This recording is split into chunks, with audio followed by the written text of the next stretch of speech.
Chapter 317. In Zetian Palace, Feng Jixing freshened up and put on the white robe Imperial Forest armor again. This was the new armor Qin Yin had prepared for him.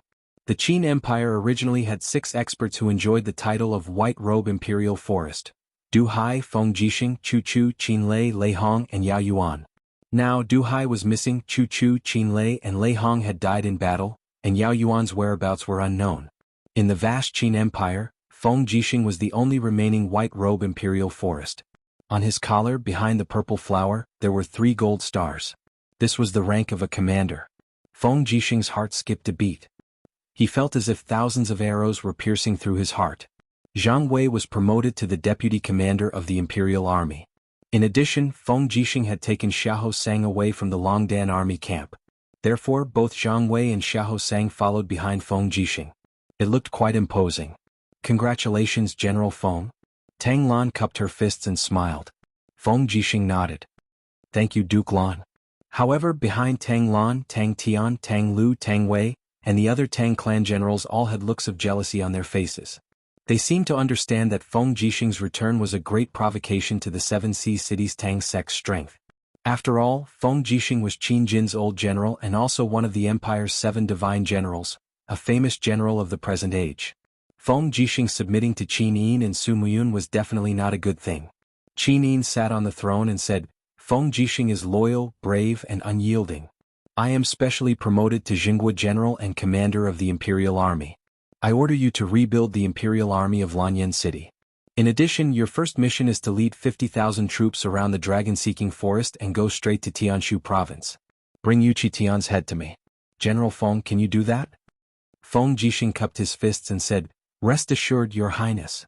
Xianghu had once been a sinful general under Qin Jin's edict, so there were people who stopped him from being promoted.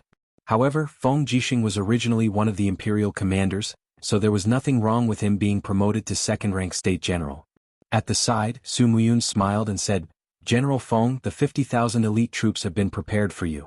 You can take a rest tonight. Tomorrow we will set off for Dubhe province." "Yes, Duke Yun." Feng Jixing was very respectful. He also knew that the military power of the empire was not in the hands of Qin Yin, but in the hands of Su Muyun and Tang Lan, the 2 guardian Grand Dukes. He had to be polite to these 2 people. That night, in the Forbidden Army's main camp, Zhang Wei and Xiahou Sang were preparing their war horses, weapons, and armor. They were all beaming with joy, but Feng Jixing was carrying a wine jar. He mounted his horse and said, "I'm going out for a walk. You guys stay here and wait for my orders." Zhang Wei hurriedly said, "Commander, let me bring a team of guards with me. The empire is in turmoil and it's not safe anywhere now." Feng Jixing's laughter came in the wind. "Don't worry. Who in Lanyan City has the ability to kill me now?" Zhang Wei was speechless.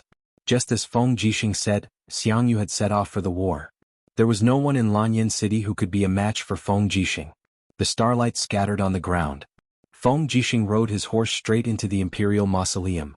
In the distance, the nation-guarding monument glowed brightly under the starlight. Feng Jixing sat beside the nation-guarding monument and looked up at the names of Lin Muyu, Chu Huayin, and Qin Lei. He drank a mouthful of strong liquor and felt that the liquor burned his throat. He couldn't help but laugh out loud. As he laughed, tears flowed down his cheeks. He quietly leaned against the nation-guarding monument. As the moonlight fell on his face, Feng Jixing choked with sobs and said, You once asked me if I was afraid. I said I wasn't. Now I'm afraid. Brother Feng knows how you feel. The 4 heroes of Lanyan disappeared in the blink of an eye. I'm the only one left. I'm so scared. How can I continue on my path in the future? Old Chu, Ale, how are you guys doing in that world? The nation-guarding monument was cold. Feng Jixing raised his head and took another sip of strong liquor. He sobbed like a child and said, "If only we could go back to the days when we were drinking in the pavilion of raindrops, how good would that be?" He looked up at the jungle in the distance. His eyes flashed with despair. He knew that he could never go back. After a long time, Feng Jixing stood up and poured the remaining liquor in the jar under the nation-guarding monument. With a determined look in his eyes, he said, "Brothers, wait for me. On the day Feng Jixing unifies the territory of the empire, I'll accompany you to drink in the netherworld." He turned over and mounted the horse, galloping away. The next day, Feng Jixing led the 50,000 troops of Muyu City on an expedition to the east and went straight to Tianshu province. At this time, Xiangyu was leading the troops to attack Wugu City. This was undoubtedly another head-on blow for Iha country. Once they lost the protection of Tianshu province, Wugu City would become a lonely city and lose all reliance and support. Empire Calendar Year 7731, June 27, 10 miles north of Wugu City, Xiangyu's army camp. Buckets of blood-red berries were transported into the camp. The berries emitted a strange fragrance, but all the soldiers in charge of escorting them had cold eyes and did not look at the berries at all. General is here. A Chiliarch dismounted and saluted respectfully. Xiangyu carried the bloodbath spear and rode his horse into the crowd. He asked, "Is everything ready?" "Yes, General." A military officer in a purple robe cupped his fists and said, "Almost all the blood fruits in Sangnan province have been picked by us. A total of 182 buckets of berries have been gathered." "How toxic is it?" Xiangyu asked. The military officer smiled.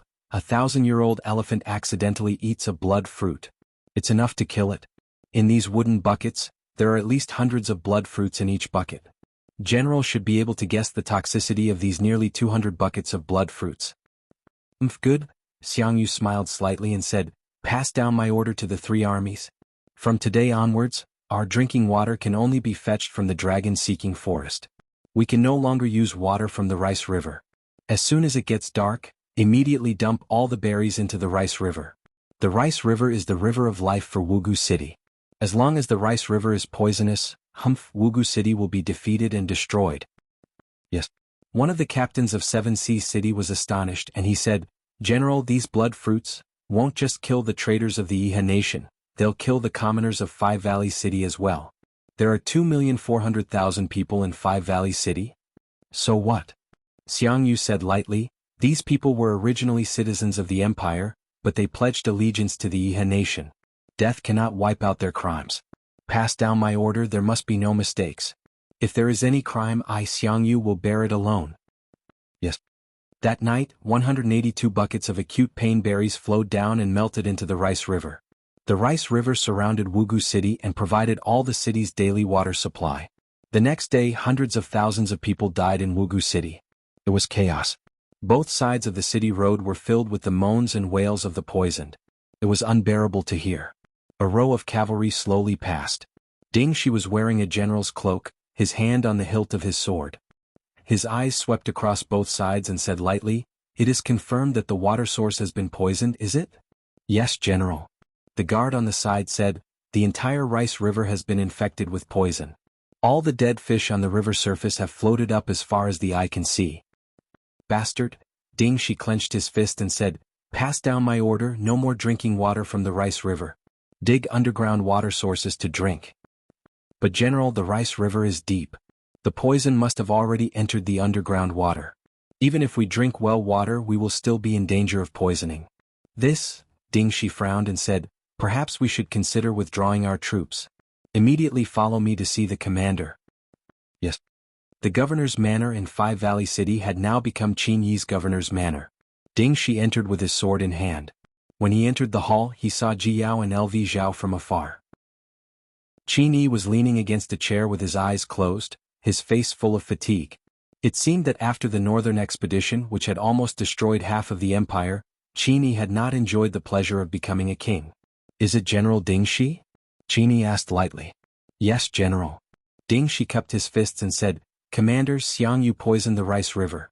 Moreover, it's a blood fruit poison. Hundreds of thousands of people have died today. This general suggests that we immediately abandon Five Valleys City and lead the army out of the city. Take the people of Five Valleys City and head south to Hundred Ridge City." LV Zhao's face turned cold. "Ding Shi, are you advising the commander to abandon the 8 northern provinces of Iha country? This general does not dare." Qin Yi slowly opened his eyes and said, "Pass down my order. Everyone starts drinking well water. Do not drink Rice River water. Hold on for another 3 days. If Xiangyu still poisons, then withdraw." "Yes." "Also, what about Long Qianlin?" LV Zhao said disdainfully, "That cowardly rat has already led his troops to the Sword Pavilion. He doesn't even dare to step into Wugu City's territory. He has been scared out of his wits by the imperial dogs." Qin Yi said lightly, "Long Qianlin is not that kind of person. Alright, all of you are dismissed. Prepare for the withdrawal." "Yes." In the following days, a large number of people in Wugu City died. On the 4th of July, Wugu City was breached. When Jianghu and the Imperial Army entered Wugu City, they found that it was already a dead city. Excluding the hundreds of thousands who escaped from the city, the remaining 1.8 million people were all poisoned to death. The Iha country's army that could not retreat in time was ambushed by Xianghu's army. 30,000 people were killed and 40,000 were captured. On the 7th of July, Xianghu led 30,000 troops to pursue Qin Yi. They were ambushed by Long Qianlin's sword pavilion and lost more than 10,000 men. He then decided to withdraw. On the 15th of July, year 7731 of the empire's calendar, Feng Jixing defeated the Heaven's Corps and captured 40,000 men. He also captured Yuqi Tian and Yuqi Yin, recovering Divine Shadow City and Heaven's Core Province. At this point, the neighboring Earth Star Province, Songnan Province and Heaven's Core Province were all recovered and incorporated into the empire's territory. Apart from a small portion of the Iha country's troops that remained in Tongtian Province and Lingdong Province, the rest of them retreated to Lingnan. At this point, the empire was divided into two. On the 21st of September, year 7731 of the empire's calendar, Qin Yi was crowned empress. She was given the title Empress, and the empire's name was still Qin. Chapter 318. It was September 21st, the day of the empress's coronation. On this day there was only laughter and joy in Lanyan City. Qin Yin's proclamation as the empress was tantamount to announcing the true reconstruction of the empire. The people of Lanyan City had suffered deeply from the massacre of the Iha kingdom. This kind of pain penetrated deep into their bones and was unforgettable.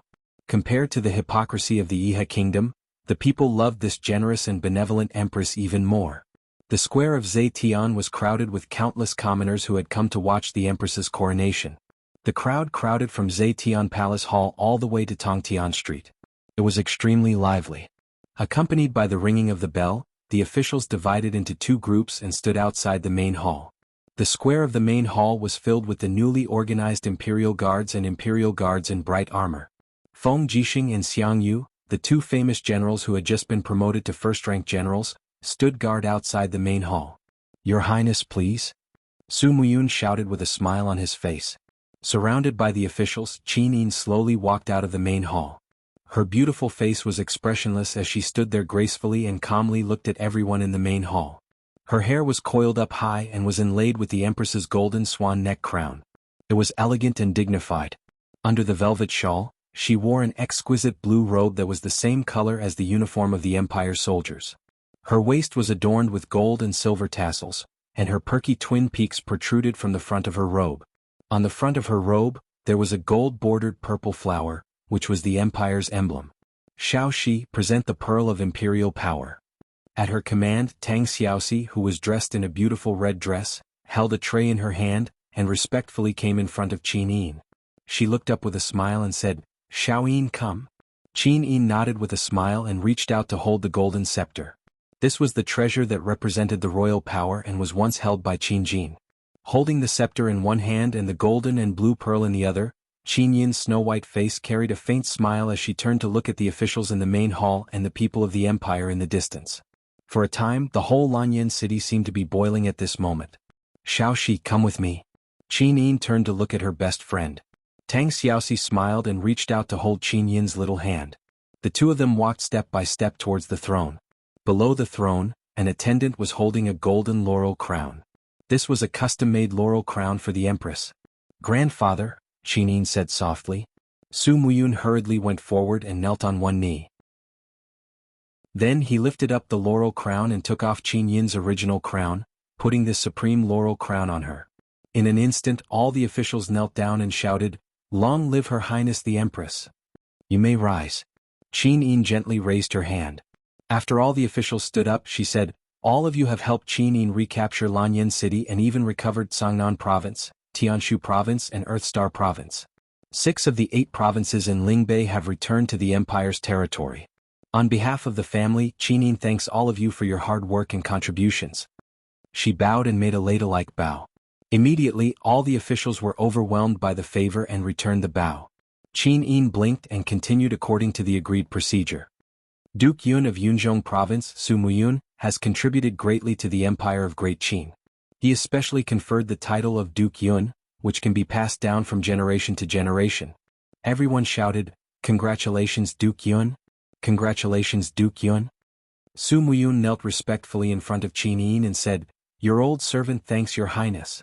Qin Yin continued, "Duke Lan of Qihai Province, Tang Lan, has contributed greatly to the empire of Great Qin. He especially conferred the title of Duke of Qihai, which can be passed down from generation to generation.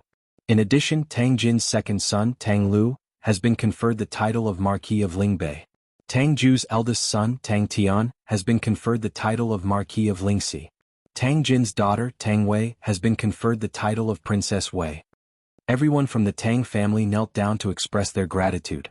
Qin Yin smiled and nodded for everyone to rise. Beside her, Tang Xiaoxi was the closest to her. She blinked and said, "2 marquises and 1 princess. Grandfather wants you to confer these titles?" "Yes." Qin Yin's voice was very soft. "The Tang family has contributed greatly to the empire's recovery. This is what they deserve." Tang Xiaoxi laughed bitterly. "Even though Tang Lu, Tang Tian and Tang Wei are my brother and sister, they're all mediocre people. What ability do they possess to deserve such a title?" Qin Yin couldn't help but smile. "Xiaoxi, you're the best." "Yes." Tang Xiaoxi looked at her faintly and said, "Xiaoyin, the empire has just been stabilized. So many people have died and so many fields have become barren. I'm afraid we'll need a few years to recuperate before we can raise the issue of war again." "Yes." "Also, according to Duke Yun and grandfather, I, as the princess of Qihai City, will also be going to Demon Subduing Pass. When are you leaving?" Qin Yin seemed lost. Tang Xiaoxi smiled and held her hand saying, "I'll leave tomorrow, but don't worry, little Yin. As long as you need me, I can come back to Lanyan City to see you at any time. Also, Duke Yun seems to be worried about the demon clan. If I don't personally guard the Demon Subduing Pass, he's worried that the demon clan will re-enter the central region. Yes, grandfather is too paranoid." "Yes." Tang Xiaoxi pouted and said, "It's just that I can't stay in Lanyan City to accompany you every day. It'll be very boring for you to be the empress. So, if only you was here." Qin Yin's eyes turned red, and she wanted to say something but stopped. That night, Zetian Palace held a banquet to entertain the officials. Feng Jixing, Zhang Wei and Wei Qiu sat together chatting casually. Meanwhile, Xiangyu was even more glorious. The rank of commander-in-chief on his shoulder glowed with a golden radiance, complementing the proud look on his face. "Congratulations to young Lord Tang Lu for being promoted to the Marquis of North Ridge." Xiangyu cupped his fists and said to Tang Lu with a smile. Tang Lu was young and successful, so he didn't put anyone in his eyes. The corner of his mouth rose. "What are you talking about? I can't compare to General Xiangyu. My title of North Ridge Marquis is just an empty title. How can I compare to General Xiangyu? A rice river was turned into a river of dead people by General, and Five Valley City, one of the 7 famous cities of the empire, was turned into a dead city by General. Hey, in this world I'm afraid no one can compare to you." Xiangyu was stunned and his face turned ashen. A general's success is built on the bones of tens of thousands. This is the way of the ancient times.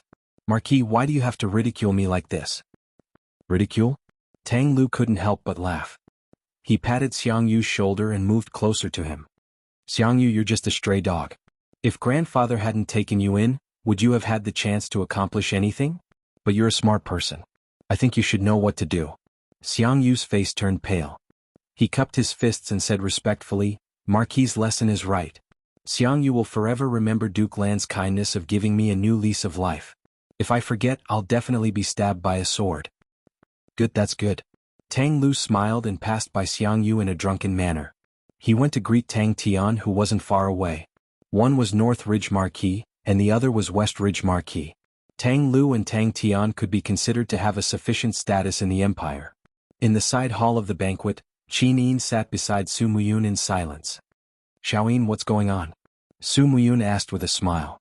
Qin Yin's gaze stopped on the fruit platter on the table. She mumbled, "Grandfather, I want to rebuild the military system and turn the Longdan army camp into a regular army. I want to build an army of 30,000 men and promote Wei Qiu to a third-rank country protector general. What does grandfather think?" "Expand the Longdan army camp?" Su Muyun frowned. He patted Qin Yin's shoulder and said with a smile, "Let's put this matter aside for the time being. Wei Qiu is still young. If you want to put him in an important position, You can let Wei Chou come to the Iron Blade Army to be a captaincy. I believe he's competent enough. Why? Qin Yin clenched her fist and bit her red lips. Why don't I, the Empress, have the authority to build an army? Su Muyun smiled faintly. Silly child, what nonsense are you thinking about? You are indeed the Empress, but grandfather will help you with the matters of the army. Your Aunt Lien will also help you. You don't have to worry. Moreover, you're not young anymore. Grandfather doesn't have to worry about other things but your marriage. Qin Yin remained silent. Su Muyun continued, Qin Yin, that brat, is the son of Prince Jining. After Prince Jining and His Majesty were killed at the Fairy Lake, many of Prince Jining's former subordinates had contact with Qin Yin. I think his character is not bad. Little Yin, if you don't mind, in another 2 years, when Qin Yin comes of age, grandfather will arrange your marriage. How about that? Qin Yin clenched her fists so hard that her nails were about to sink into her flesh. Tears swirled in her eyes. She shook her head lightly and said, There's no need. Qin Yin has already grown up. I will be with the person I love. Don't mention this matter again. Otherwise, grandfather, you know my temper. Su Muyun was stunned. Okay. I know you're stubborn. If you don't want it, then forget it. Xiaoyin Tanglan is now the Empress. The military power under her control is getting stronger and stronger. Haven't you thought about anything? That's between the two of you. I don't want to interfere. Qin Yin stood up and said, I'm going to look for Xiao Shi. I won't accompany you. Looking at Qin Yin's lonely back, Su Muyun let out a long sigh. At the side, Su Yu drank a cup of grape wine and said indifferently, Father, Xiaoyin is not your puppet monarch. What you're doing is too much. Su Muyun turned to look at his daughter. In the cold night, his gaze was like a sword. 800 miles away, compared to this banquet filled with fine wine and delicacies, the dragon-seeking forest seemed much colder. It was already autumn and the nights were already very cold. Yet at this moment, a heavy downpour fell from the sky. Boom. The mountain suddenly collapsed and a large section fell off. It also washed out the purple crystals that were buried under the soil and rocks. The rain washed the purple crystals very clean. After the heavy rain stopped, the clouds parted and the moon shone brightly. The light from the stars in the sky shone on the crystal. Suddenly, the eyelids of the person in the crystal seemed to move. Do your best. The 7 luminaries Demon Emperor called again and again. Lin Ruoji, it's time to wake up. Since you've already absorbed the light from the stars, your soul should be awake. How long do you want to sleep for? I'm a god emperor, but I've been calling you like a midwife for a few months. How can I endure this? All of a sudden, the soul that had been asleep for a long time woke up. His Yi was in a state of chaos. Wisps of white light condensed into Lin Muyu's body. He slowly opened his eyes and looked at the chaos around him. He could not help but ask, Where am I? Chapter 319. Above his head was the boundless vault of heaven, and beneath his feet were the waves of 10,000 miles. It seemed like he did not need to ask to know where he was. Lin Muyu's spiritual sense was awakened in his own Yi, but his body was not truly awake. Demon Emperor, how long have I been unconscious? He stood majestically above his Yi and asked. The waves surged and the seawater slowly parted. The 7 luminaries Demon Emperor appeared proudly. His crimson robe and handsome appearance complemented each other, which was enough to prove that the recovery of the 7 luminaries Demon Emperor's godhead was close to a complete state. About 5 months. The Demon Emperor said lightly, but you're not unconscious. You've been dead for more than 5 months. If I hadn't used my divine power to restrain your 3 souls and 7 spirits, I'm afraid your soul would have been scattered and you would have become a real corpse by now. 5 months? Lin Muyu was stunned. He bowed to the Demon Emperor and said, Thank you, Demon Emperor. I know that with your current cultivation, you can completely leave my body and ascend to the heaven realm. The 7 luminaries Demon Emperor's expression was calm as he said lightly, Lin Muyu, you traveled through time and space to save me, the 7 luminaries Demon Emperor, in the 17th level of purgatory. If I don't repay you for saving my life, I won't be able to rest easy for the next 10,000 years, even 100 million years. So this time I must save your little life. But how? Lin Muyu laughed bitterly. If I remember correctly, my heart has already been crushed by Luolan. The 7 luminaries Demon Emperor couldn't help but laugh. The heart isn't an irreversible vital point. If your head was chopped off, I would indeed be powerless. But don't forget, your left arm was reconstructed from one of the 9 great sacred weapons, the profound spirit ruler. The profound spirit ruler is born with the ability to heal itself. As long as we gather enough sunlight, rain, and dew, and absorb the spiritual energy of the earth, we can reconstruct your heart. Really? Lin Muyu was overjoyed. Yes. The 7 luminaries demon emperor nodded and smiled. But don't celebrate too early. After all, it's rebuilding the heart. Besides, we're trapped in the Acatosaurus's dragon crystal. We can only slowly gather this spiritual energy. This process will take a long time. How long? The longest is a few hundred years, the shortest is 3 to 5 years. The 7 luminaries demon emperor chuckled and placed his hands behind his back. But don't worry, I have the body of a god emperor. Time is not a problem for me at all because I am immortal. Not to mention a few hundred years, I can even accompany you for tens of thousands of years. But I can't afford it. Lin Muyu looked helpless. What's the situation outside? Has the Qin Empire been destroyed? Has the Iha kingdom succeeded? The 7 luminaries demon emperor narrowed his eyes. I'm trapped in this dragon crystal just like you. What you don't know, I don't know either. How am I supposed to answer your questions? Now, what do we do? Lin Muyu was burning with anxiety. I must be reborn soon. Maybe Xiaoyin is fine. As long as she's not dead, she must need me now. Reborn soon? The 7 luminaries demon emperor glared at her. Do you think you can be reborn just because you say so? Like in games you can revive on the spot with a gold coin? Be honest and do it step by step. The first step is to open your eyes and use your body to feel the spiritual energy between heaven and earth. Use your eyes to accept the spiritual energy of the sun, moon, and stars. The only thing you have to do is to open your eyes. I'll help you with the rest. Yes. Lin Muyu slowly sank her spiritual sense into her body and felt the broken body. At the same time, she seemed to be able to feel Acatosaurus's energy. Yes, Acatosaurus used the dragon's life force to protect her body from damage before it died. It was loyal. For the first time, Lin Muyu felt that it was so difficult to open her eyes. Because this body was dead, she couldn't control it at all. If she wanted to open her eyes, she had to make her soul and body fit together. But it wasn't easy. After all, her soul had been away from her body for 5 months. After dozens of minutes, she sighed. She still couldn't open her eyes. Take it slow. The 7 luminaries demon emperor continued to plant spiritual roots in the sea. These spiritual roots could only be condensed by an emperor god. Only an emperor god could rely on this special method to cultivate. The 7 luminaries demon emperor smiled as he planted the spiritual roots. Lin Muyu, if you recover, what do you want to do the most? Lin Muyu was startled. She sank her spiritual sense into her Ihai and said, if the empire has been destroyed by Iha country, I will do everything possible to rebuild the empire. If the empire hasn't been destroyed, I will help Xiaoyin to destroy Iha country. Luo Lan killed Grandpa Lei Hong. I must avenge this. You, a heavenly king, want to challenge an ultimate god? The 7 luminaries demon emperor couldn't help but laugh. Why not? I will take my time to cultivate, Lin Muyu said lightly. The 7 luminaries demon emperor said, your body is still too weak. You don't have the physique to fully use the 7 luminaries' profound energy. Otherwise, if you and Luo Lan had the same level of divine power, a 7 luminary star transformation would be enough to doom him. Alright, I forgot. Your stupid body can't even contain the power of the stars, let alone cultivate the 7 luminary star transformation. Demon Emperor, is the 7 luminary star transformation really that strong? Lin Muyu asked. The 7 luminaries demon emperor laughed. Are you kidding me?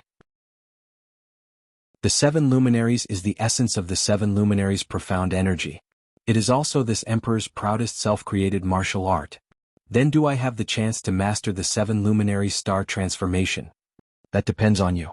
When you open your eyes and look up at the stars, maybe your body will be able to absorb a little of the power of the stars. Maybe everything is unknown. Demon Emperor, when are you going to ascend? Lin Muyu asked. The 7 luminaries demon emperor was startled. He stood in the spiritual field in his Ihai and looked up at the sky. He sighed and said, actually, I won't hide it from you. My divine spark is already complete and I can ascend at any time. However, I will definitely do what I promised you. After your body is reconstructed, I will ascend. You will fight in your empire's mainland and I will fight in my celestial realm Star Sea. We don't owe each other anything. Lin Muyu nodded heavily. Thank you. In the night, faint fluorescent light danced around the purple crystal. The figure inside the crystal was slightly blurry, but one could already faintly see that the figure was surrounded by beams of profound light, like a shooting star in the dark night. After a whole month, finally, under Lin Muyu's perseverance, there was a slight movement in her body. Her eyelids trembled slightly and she suddenly opened her eyes under the starry sky. He was extremely excited to have regained his light. His body happened to be lying on his back facing the starry sky. The feeling of the beams of starlight sprinkling on his body was indescribably comfortable. Although his body was trapped by the dragon crystal and could not move, he could already feel the power flowing through his meridians. However, the speed of the flow was very slow because the blood vessels in his body had not started to flow yet. His heart was broken. Without the beating of his heart, how could his blood flow? Not bad. The 7 luminaries demon emperor laughed in the sea. The first step has been completed. Feel the power of the stars. The stars in the universe contain power that is stronger than heaven and earth. This can quickly heal your body. Also, don't forget the blessing of wind, frost, rain and dew. Amen. Lin Muyu opened her eyes wide and looked at the sky. At the same time, streams of cool dew seeped down from the dragon crystal and sprinkled on her body that had been trapped for a long time. It was as if rain and dew were nourishing a barren field. Very soon Lin Muyu felt a sensation on her skin. She had already recovered part of her 5 senses. A thin wind passed through the holes in the dragon crystal and slowly moistened her body. At the same time, along with the wind and dew, the spiritual power of heaven and earth also slowly watered Lin Muyu's body that had been dead for a long time. Just as the 7 luminaries demon emperor had said, this process was very slow. At this moment there was a peng sound. It was as if a golden lock in her mind had been opened. Immediately after, golden words slowly entered her mind. In an instant, Lin Muyu's spiritual sense was about to die from exhaustion. She quickly absorbed the power of these words, and her mind instantly felt as if it was about to crash. At this moment, the long-lost Lulu appeared. Her transparent body flew out of Lin Muyu's mind with a whoosh, and floated in the dragon crystal. She quickly hugged Lin Muyu's neck and intimately rubbed her face against his neck. She smiled and said, "Big brother didn't die. This is great. Big brother didn't die. This is really great." Lin Muyu couldn't help but smile. Her spiritual sense said, "Lulu, you're still here?" "That's right." Lulu flapped her wings and said with a smile, "Lulu has always been here. It's just that Big Brother couldn't sense Lulu when he was asleep. Congratulations, Big Brother. You've unlocked the 12 styles of the Dragon Taming Spear Technique." The Dragon Taming Spear Technique.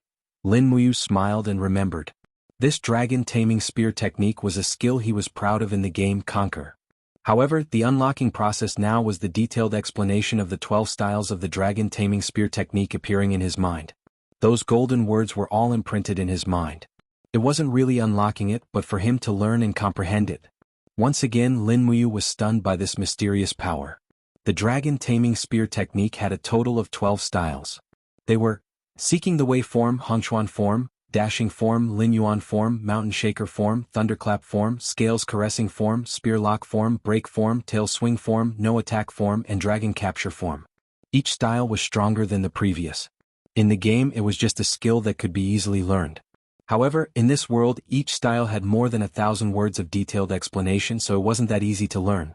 However, in this continent of Shattered Cauldron realm, most generals used long weapons such as halberds, spears and knives to charge and break through enemy lines.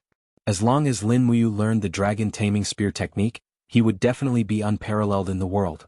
In the depths of Yi, it seemed like the 7 luminaries demon emperor had also sensed the abnormal power invading Lin Muyu's mind. Somewhat speechless, he said, "What the hell is this? Do you have secret martial arts manuals in your mind?" "I don't know either." Lin Muyu had nothing to hide from the 7 luminaries demon emperor.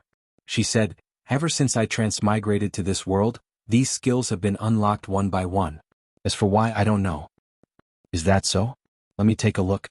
The godhead of the 7 luminaries demon emperor suddenly became active and seeped into Lin Muyu's mind. In a short moment it returned to Yi. With a cold expression it said, "Kid, you're injured." "I'm injured?" Lin Muyu couldn't help but feel a chill. "Yes." The 7 luminaries demon emperor's gaze was solemn. "I found a piece of metal in your mind." "Piece of metal?" Lin Muyu was silent for a moment. Her eyes shone brightly. "I finally understand why I can comprehend skills one by one. It's because someone implanted a chip in my body. It's been like this since the beginning. Isn't that right, Lulu? Lulu pursed her small lips. I don't know. I'm just a string of data. But speaking of which, Lulu's origin seems to be the chip in Brother's mind. That explains it, Lin Muyu thought for a moment and decided not to think about it anymore. It was just who implanted the chip in her mind. But right now this chip was definitely helping her. Only by cultivating properly and changing her fate would she be able to find the truth. Chapter 320. Spring passed and winter came. 3 years passed in the blink of an eye. In the first month of the 7734 year of the Empire, Tang Lan and Su Muyun led 400,000 troops to cross the mountains and attack Lingkong province. They were defeated by Long Qianlin, one of the 7 marshals of Lingnan, using a delaying tactic. A heavy snowstorm caused the imperial army to lose all supplies and suffer a large-scale attack from the Yihe kingdom. They lost more than 200,000 men. Lingdong province and Tongtian province were seized by the Yihe kingdom.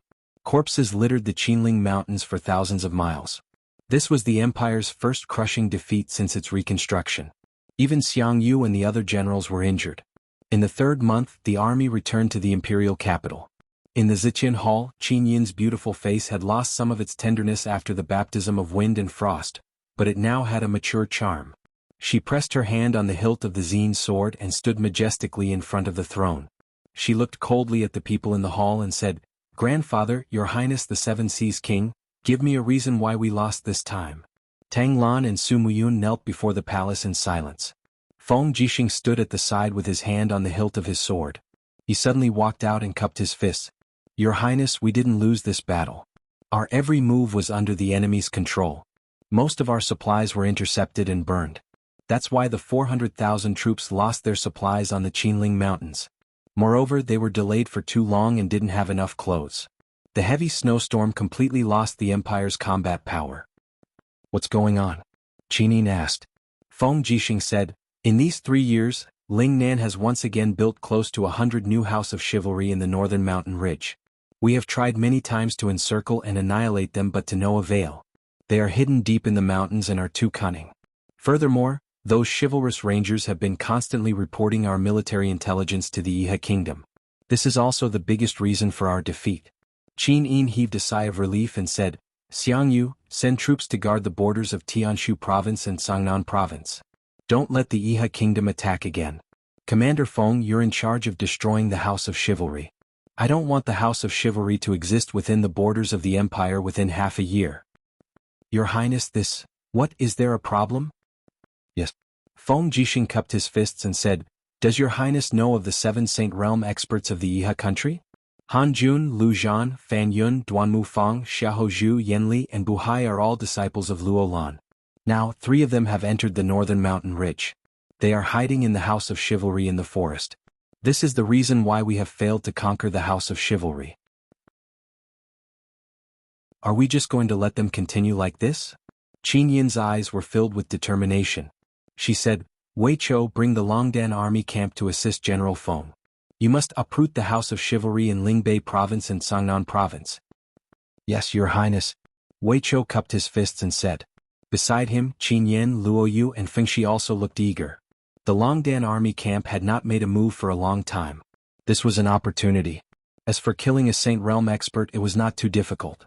After all, Lin Muyu had left behind 100,000 white diamond arrows, which were the trump card of the Longdan army camp. "Your Highness." Su Muyun cupped his fists and said with a cold expression, "In the Battle of Lingkong province, the Empire lost many soldiers and generals.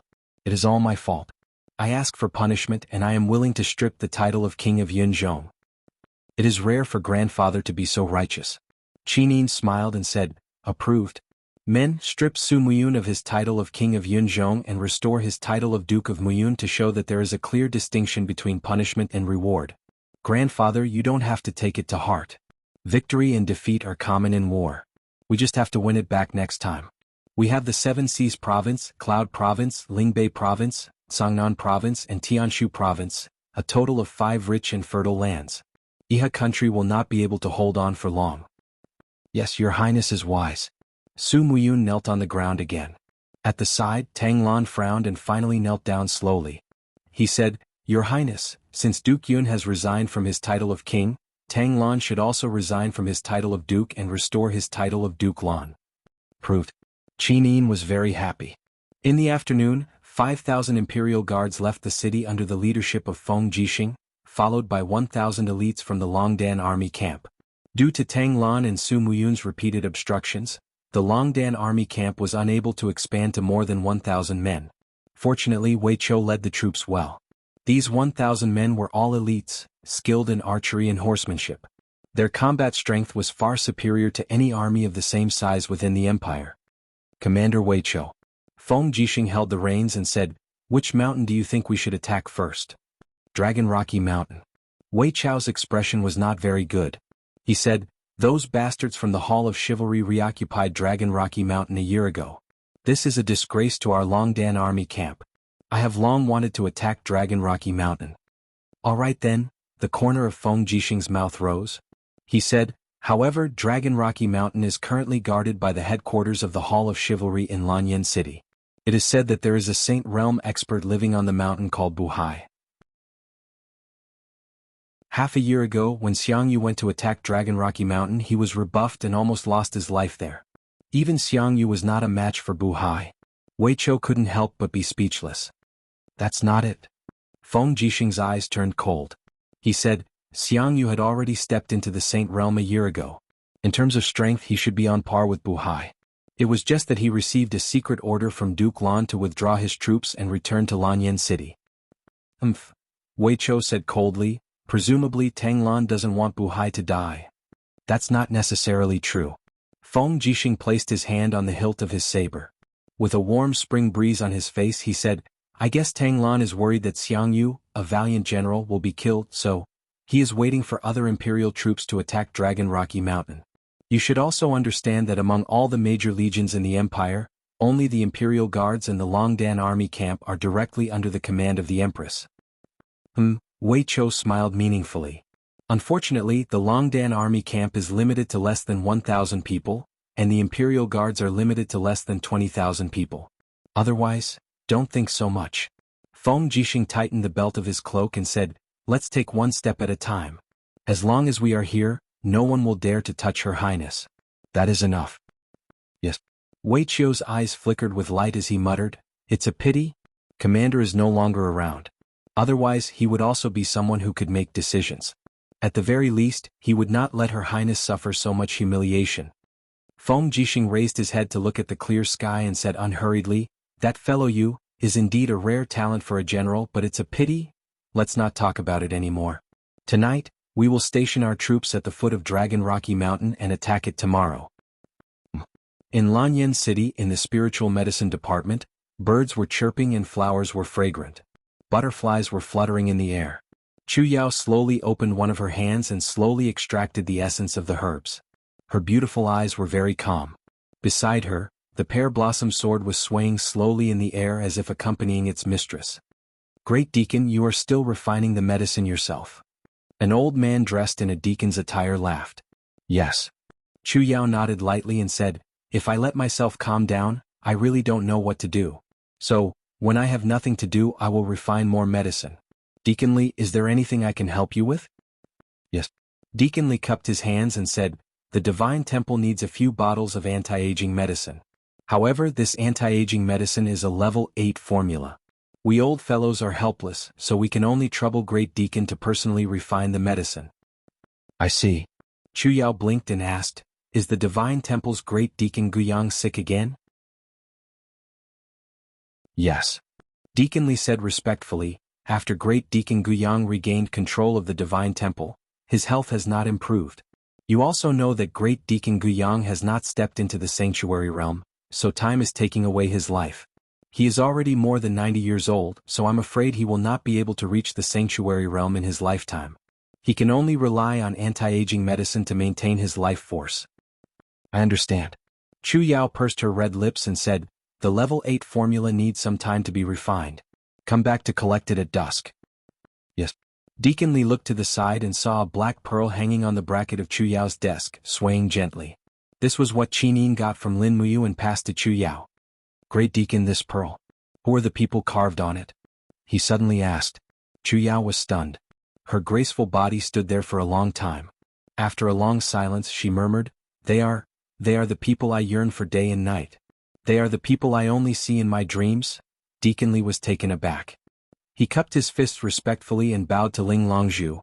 "Lord Chu Huaying and Lord Lin Muyu's spirits in heaven will definitely bless the Empire's prosperity. Great Deacon, please don't be too sad. Oh right, about the marriage proposal from Marquis Lingbei a few days ago?" Chu Yao said indifferently, "Don't bother me with such matters. I will not marry anyone." Yes. The Divine Temple, the temple in the hearts of the Empire's warriors, had been rebuilt. However, the black ashes on the walls had not been completely cleaned up. It was as if to remind the world of the humiliation and hatred.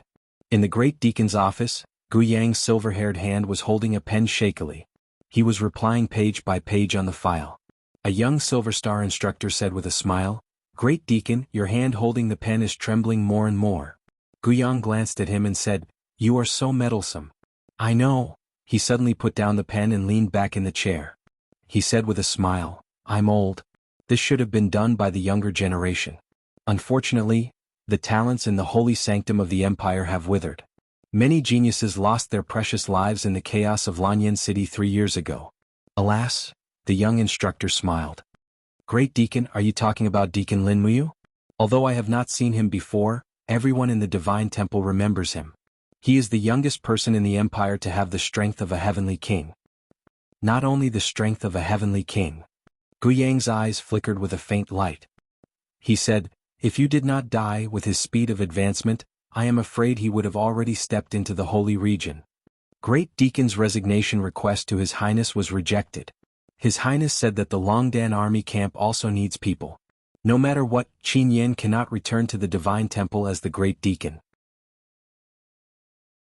"Yes, they all need people." Gu Yang heaved a long sigh and picked up his brush once again. Chapter 321. In the middle of the night, the starlight transformed into beams of beautiful light that shot deep into the mountains. The huge purple crystal had been completely washed out by the torrential rain and was exposed to the starlight. The young man in the crystal looked at the starry sky like lightning. His whole body surged with fighting energy, and the starlight slowly seeped into his body like flowing water. "It's finally done, the stars have entered my body." The 7 luminaries Demon Emperor cheered in the ocean of mind, as if Lin Muyu's success in obtaining the power of the stars was equivalent to him cultivating a peerless martial art. "Phew," Lin Muyu exhaled slowly. The wound on her chest had slowly healed after 3 years of cultivation. Just as the Demon Emperor had said, the profound spirit ruler in her left arm had the world's most mysterious healing power, and had the ability to bring the dead back to life. Moreover, at this moment, Lin Muyu felt that her body was overflowing with the power of the stars. In the ocean of mind another voice sounded, "Brother, I feel terrible." It was Lulu. "What's wrong, Lulu?" Lin Muyu asked in shock. Lulu wailed in pain, and her graceful body appeared in the ocean of mind. She hugged her head and moaned. When she raised her head, her face was pale and she said, "Brother, be careful, something is going to rush out of my head." "Rush out of your head?" Lin Muyu looked confused. "Lulu, don't scare me." However, at this moment there was a sudden bang. In Lin Muyu's mind, another huge golden lock was unlocked. Some obscure golden characters turned into stars and fell into the ocean of mind, as if a meteor storm had fallen in the ocean of mind. The 7 luminaries Demon Emperor was shocked and hurriedly turned to dodge. At the same time he shouted, "What is it?" After about half a minute the meteor storm finally stopped. Lin Muyu was sweating profusely as she lay in the crystal. Her face was flushed and she said, "Is it the star technique?" "Yes." Lulu gasped for air with her mouth wide open. "When I deleted the constellation arts, I didn't delete it completely, and the data was left in my cache." "Brother, did you see the constellation arts?" "Yes." Lin Muyu was ecstatic. The astral arts was the ultimate skill in the game Conquer. There were a total of 9 levels and she was unrivaled in the world of Conquer, with the help of the astral arts.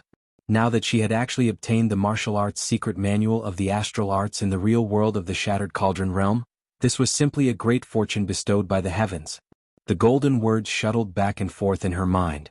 Lin Muyu's martial arts foundation was already very deep, so naturally she could easily understand these secret manuals. The first level of the astral arts, astral integration. Now that he had completed it, he closed his eyes and took a deep breath. I see. Lin Muyu looked around and said, "It's a pity that there is no strong spiritual beast to provide spiritual energy for me to advance. I don't know if the Green Gourd will be able to obtain the ability of the martial spirit if I miss this opportunity." Who said there is no spiritual beast? Look at the sky. Lin Muyu looked up and saw a golden light slowly swimming down from the sky. It was a three-clawed golden dragon, its scales glowing with a faint golden light. This is a real dragon. A real dragon? How can it? Lin Muyu was shocked. The Seven Brilliance Demon Monarch let out a hollow laugh. The Crimson Crystal Dragon's crystal is surrounded by the corpse of a giant python. If I'm not mistaken, it should be a giant python that has turned into a dragon. It has been a dragon for 10 years, so the true dragon that has turned into a dragon has returned to the corpse to absorb the remaining dragon force. It's quite a fortunate encounter. Let's find a way to kill the true dragon. Slay a dragon? Lin Muyu was stunned. That is a real dragon. Don't be afraid, you are such a coward. The Seven Brilliance Demon Monarch burst out laughing. It's only a cub of the dragon tribe. Its strength is at most equivalent to a spiritual beast that's around 12,000 years old. Besides, I already have a complete god horoscope, which allows me to materialize a physical attack. Do you really think you're going to lose to a real dragon with me around? More importantly, this real dragon can provide dragon energy to resurrect the Acatosaurus that has been dead for 5 years. Lin Muyu nodded. She could feel that the soul of the Acatosaurus did not dissipate, instead it was entrenched in a ball, lying on her chest, looking up and howling at her, as if the dragon soul still had the consciousness of the young dragon. At that moment, Lin Muyu had mixed feelings. The Acatosaurus's dependence and loyalty was really rare. Roar! The three-clawed golden dragon suddenly swooped down, looking at the purple crystal with hostility. It immediately opened its mouth and bit the purple crystal, but the dragon scale crystal of the Acatosaurus was too hard. It was not damaged at all. Instantly, the three-clawed golden dragon was enraged, opened its mouth and a ball of fire dragon breath. Voila! The high-temperature dragon breath burned the purple crystal, instantly causing the soul of the Acatosaurus to let out a cry. Now break the dragon crystal. The Seven Luminaries Demon Emperor shouted, "Use the first form of your astral arts."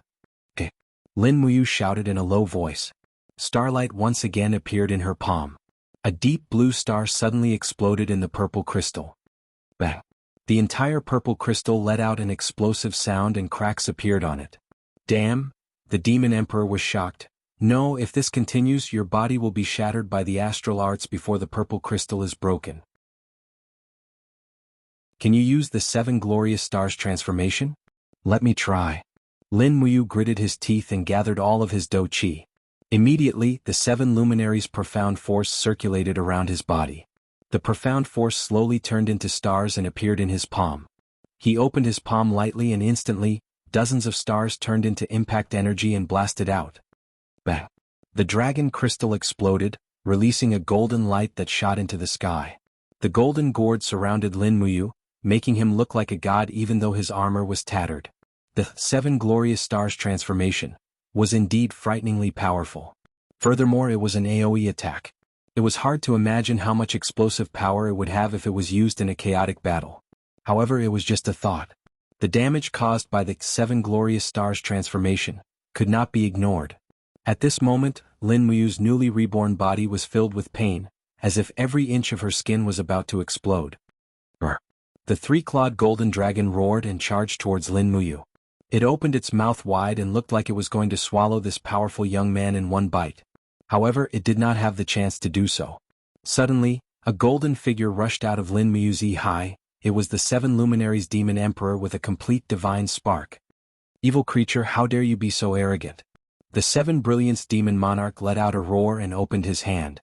It immediately turned into a giant palm and grabbed the three-clawed golden dragon's neck with brute force. He waved his left hand and unleashed the Seven Luminaries' mystical force. Wisps of blood-red beastly force surged as the Seven Brilliance Demon Monarch burst out laughing. Die! Triluminaries' demonic dance. Bang! The palm fell, and the three-clawed golden dragon's head was instantly smashed, golden blood flowed, and it was dead. Lin Muyu was dumbfounded. Was this the power of a god emperor? F***ck, it was too exaggerated. A real dragon did not even have the power to resist in his hands, and the Triluminaries' demonic dance was more than 10 times stronger than her when used by the real master, the Seven Luminaries Demon Emperor. As if seeing through Lin Muyu's thoughts, the 7 luminaries demon emperor slowly threw the 3-clawed golden dragon's soft corpse to the side, rubbed his hands and laughed. Perhaps humans treat dragons as one of the strongest creatures, but, to put it bluntly, I may offend the descendants of Yen and Huang, but in the endless divine realm, the role of the dragon clan is similar to the Huskies, Samoyeds and Alaskans you raise. Lin Muyu said, that's the legendary 3-sled fools, don't underestimate them. Still stupid? Refine the dragon soul immediately. Yes. Chapter 322. Although the 3-clawed golden dragon's beast soul was only at the level of a 2,000-year-old spiritual beast, it was still a dragon's soul. It was not easy to refine it completely. Fortunately, Lin Muyu had the treasure refining cauldron, and with the help of the heavenly fire, she finally managed to refine the dragon's soul after 4 hours. At the same time, the Acatosaurus's dragon soul slowly condensed and turned into a small dragon.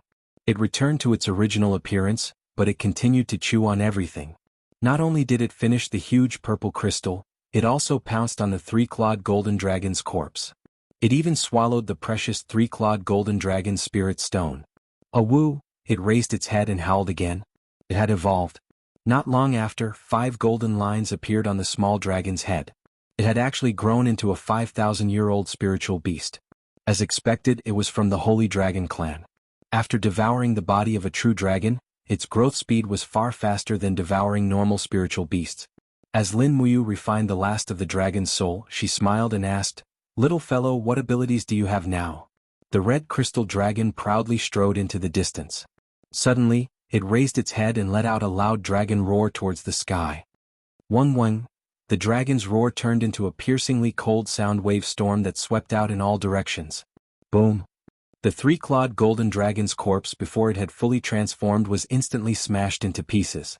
At the same time, the surrounding forest and grass were all razed to the ground.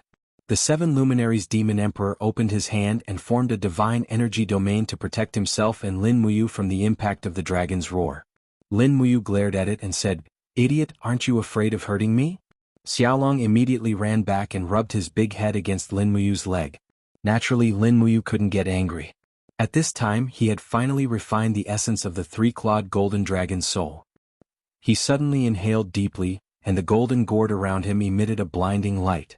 It had finally evolved into a grade 8 martial spirit. The golden color of the gourd slowly turned into a purple golden gourd, and at the same time, it gained a new ability, absorption. That's right, it could absorb the opponent's strength. As for how powerful it was, it would only be known in future battles. Lin Muyu slowly let out a sigh of relief.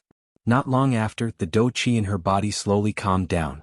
This time, it could be said that her cultivation had increased greatly. Lin Muyu raised her hand and pulled out the dragon soul sword. With a forceful swing, a schwa sound cut through the air. At the same time, a few elf-like milky white dou qi spirits surrounded the blade. This was the unique ability of a third firmament of the heavenly realm, condensing dou qi. After the dou qi spirits were added, the power of this sword increased by at least 50%. This was the increase that Lin Muyu could feel. Moreover, Third Heaven Realm experts had a very pleasant title according to the cultivation levels of the continent, Celestial Emperor. It sounded very impressive, but it was not worth mentioning compared to the Celestial Emperor, the 7 luminaries demon emperor. Alright, it's time for me to go. The 7 luminaries demon emperor took a deep breath, and divine power circulated around his body. He silently looked at Lin Muyu and said, "Weak chicken, I'm about to ascend to the myriad of heavenly realms. I don't know when I'll come back. You'll have to rely on yourself in the future. Don't die, wait for me to come back and see how strong you've become." Lin Muyu nodded and said with some sadness, "Then take care of yourself in the future, Demon Emperor." "You're still calling me Demon Emperor?" The 7 luminaries Demon Emperor turned around and smiled. "Can't you be a little more emotional like those little bitches?" "Big brother?" Lin Muyu muttered. The 7 luminaries Demon Emperor's body trembled slightly, and he gritted his teeth. He walked forward and patted Lin Muyu's shoulder lightly, saying, "Good kid, I originally wanted to help you kill Luo Lan and Lingnan before ascending, but this is your destiny. It doesn't seem right for me to complete it. This goes against the laws of heaven and earth. I'm leaving, take care of yourself." The 7 luminaries Demon Emperor looked up at the sky, and with a shrill cry, a golden light shot into the sky, breaking a huge hole in the sky. Blood-red ancient texts surrounded the whole, and turned into a pillar of light that poured down. Was that the path to the heavenly realm?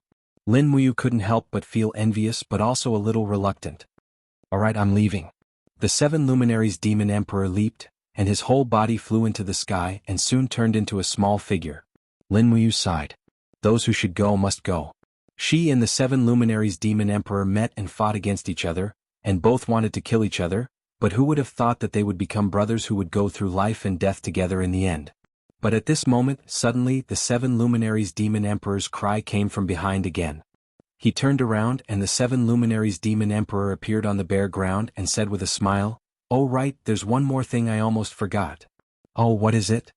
The 7 luminaries demon emperor laughed, and pointed at the forest in the distance, saying, "Shouldn't you be cutting down this forest because it's blocking your view of Big Brother?"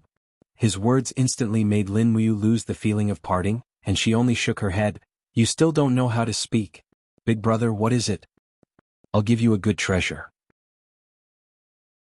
The 7 luminaries demon emperor raised his hand and gently grabbed at the void. Instantly, a section of a charred broken sword appeared in his palm. This thing, although it doesn't look very impressive, if you can refine it with the treasure refining cauldron and integrate it into your bloodline, it will become a peerless treasure, and you will definitely go crazy with joy. Lin Muyu took the broken sword and said, "Is it that magical?" "Of course, when have I ever lied to you? Alright, I'm leaving. Take care of yourself and don't get killed by others. If I'm not here, no one will be able to resurrect you." "Okay." This time, the 7 luminaries demon emperor really left. He leaped into the void and stepped into a spatial crack. In the next moment, he appeared in another spatial crack high in the sky, and with a turn of his body, he disappeared into the gate of heaven. Not long after, the gate of heaven closed. Lin Muyu looked up at everything in the sky and couldn't help but sigh. Fate had always been like this, it was all about karma. When the demon emperor relied on his own body to cultivate the rebirth godhood, it was called karma. When the demon emperor cultivated the godhood and stepped into the myriad god realm again, it was called karma. There was no need to force anything and he just had to walk the path in the future. Looking at his tattered body, he couldn't help but sigh. All of the sanctum's armor had been destroyed by Luolan, and he was now like a beggar. Lin Muyu took out his Cosmo sack and rummaged through it, but he could only find diamond coins, white diamond crystals, pear blossom spear and so on. The sanctum's armor storage had already been used up. Forget it, he would think about it after returning to the sanctum. Perhaps, if the sanctum was still around. At this moment he suddenly missed Qin Yin, Tang Xiaoxi and Chu Yao. Were they still alive? How was the Qin Empire now? It had been 3 years. He had to know what had happened in these 3 years. He gathered his Do Qi and with a leap, he used falling star steps and disappeared into the forest. Looking up at the stars in the sky, he identified the direction and headed south. Lanyan City was to the south of the dragon-seeking forest, so he couldn't go wrong. After galloping until midnight, he was so tired that he was drenched in sweat. Finally, he got out of the dragon-seeking forest, and in front of him was an ordinary forest. There were no spiritual beasts that were too old in this forest, only some wild boars, badgers, wolves and other animals. Therefore there were many hunters and farmers scattered in the mountains. Not long ago he saw a trace of light, coming from a small house in the distance. At this time Lin Muyu was cold and hungry so he couldn't care less. He walked straight into the small courtyard and knocked on the wooden door. Dong dong dong, dong dong dong. After a few knocks, a ray of light came from the small courtyard and an old voice asked, "Who is it?" Lin Muyu said respectfully outside the door, "Uncle, I am a passerby. I encountered a wild beast and lost my luggage so I want to stay here for a night and eat something hot. I will leave early tomorrow morning." Creak. The door opened and the old man, who was about 60 years old, raised the oil lamp high and shone it on Lin Muyu's face. Seeing that he didn't look like a bad person, he said with a smile, "Young man, it's too dangerous for you to walk around in the forest alone in the middle of the night. Come in quickly." "Thank you, uncle." "Old woman, get up.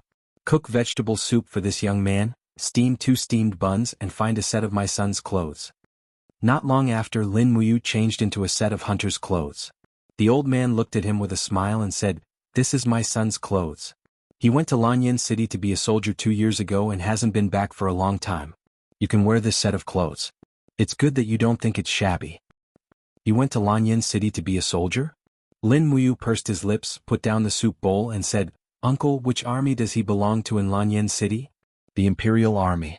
2 years ago, when the Imperial Army recruited new soldiers, he joined. The Imperial Army? Lin Muyu's heart skipped a beat. Who's the commander of the Imperial Army? I think it's someone called Feng. Feng something. Feng Jixing? Yes. Young man, do you know General Feng Jixing? Of course I do. Lin Muyu was very excited. Uncle, so, the Empire has recovered. What about Iha Nation? You haven't been in the mountains all this time, right?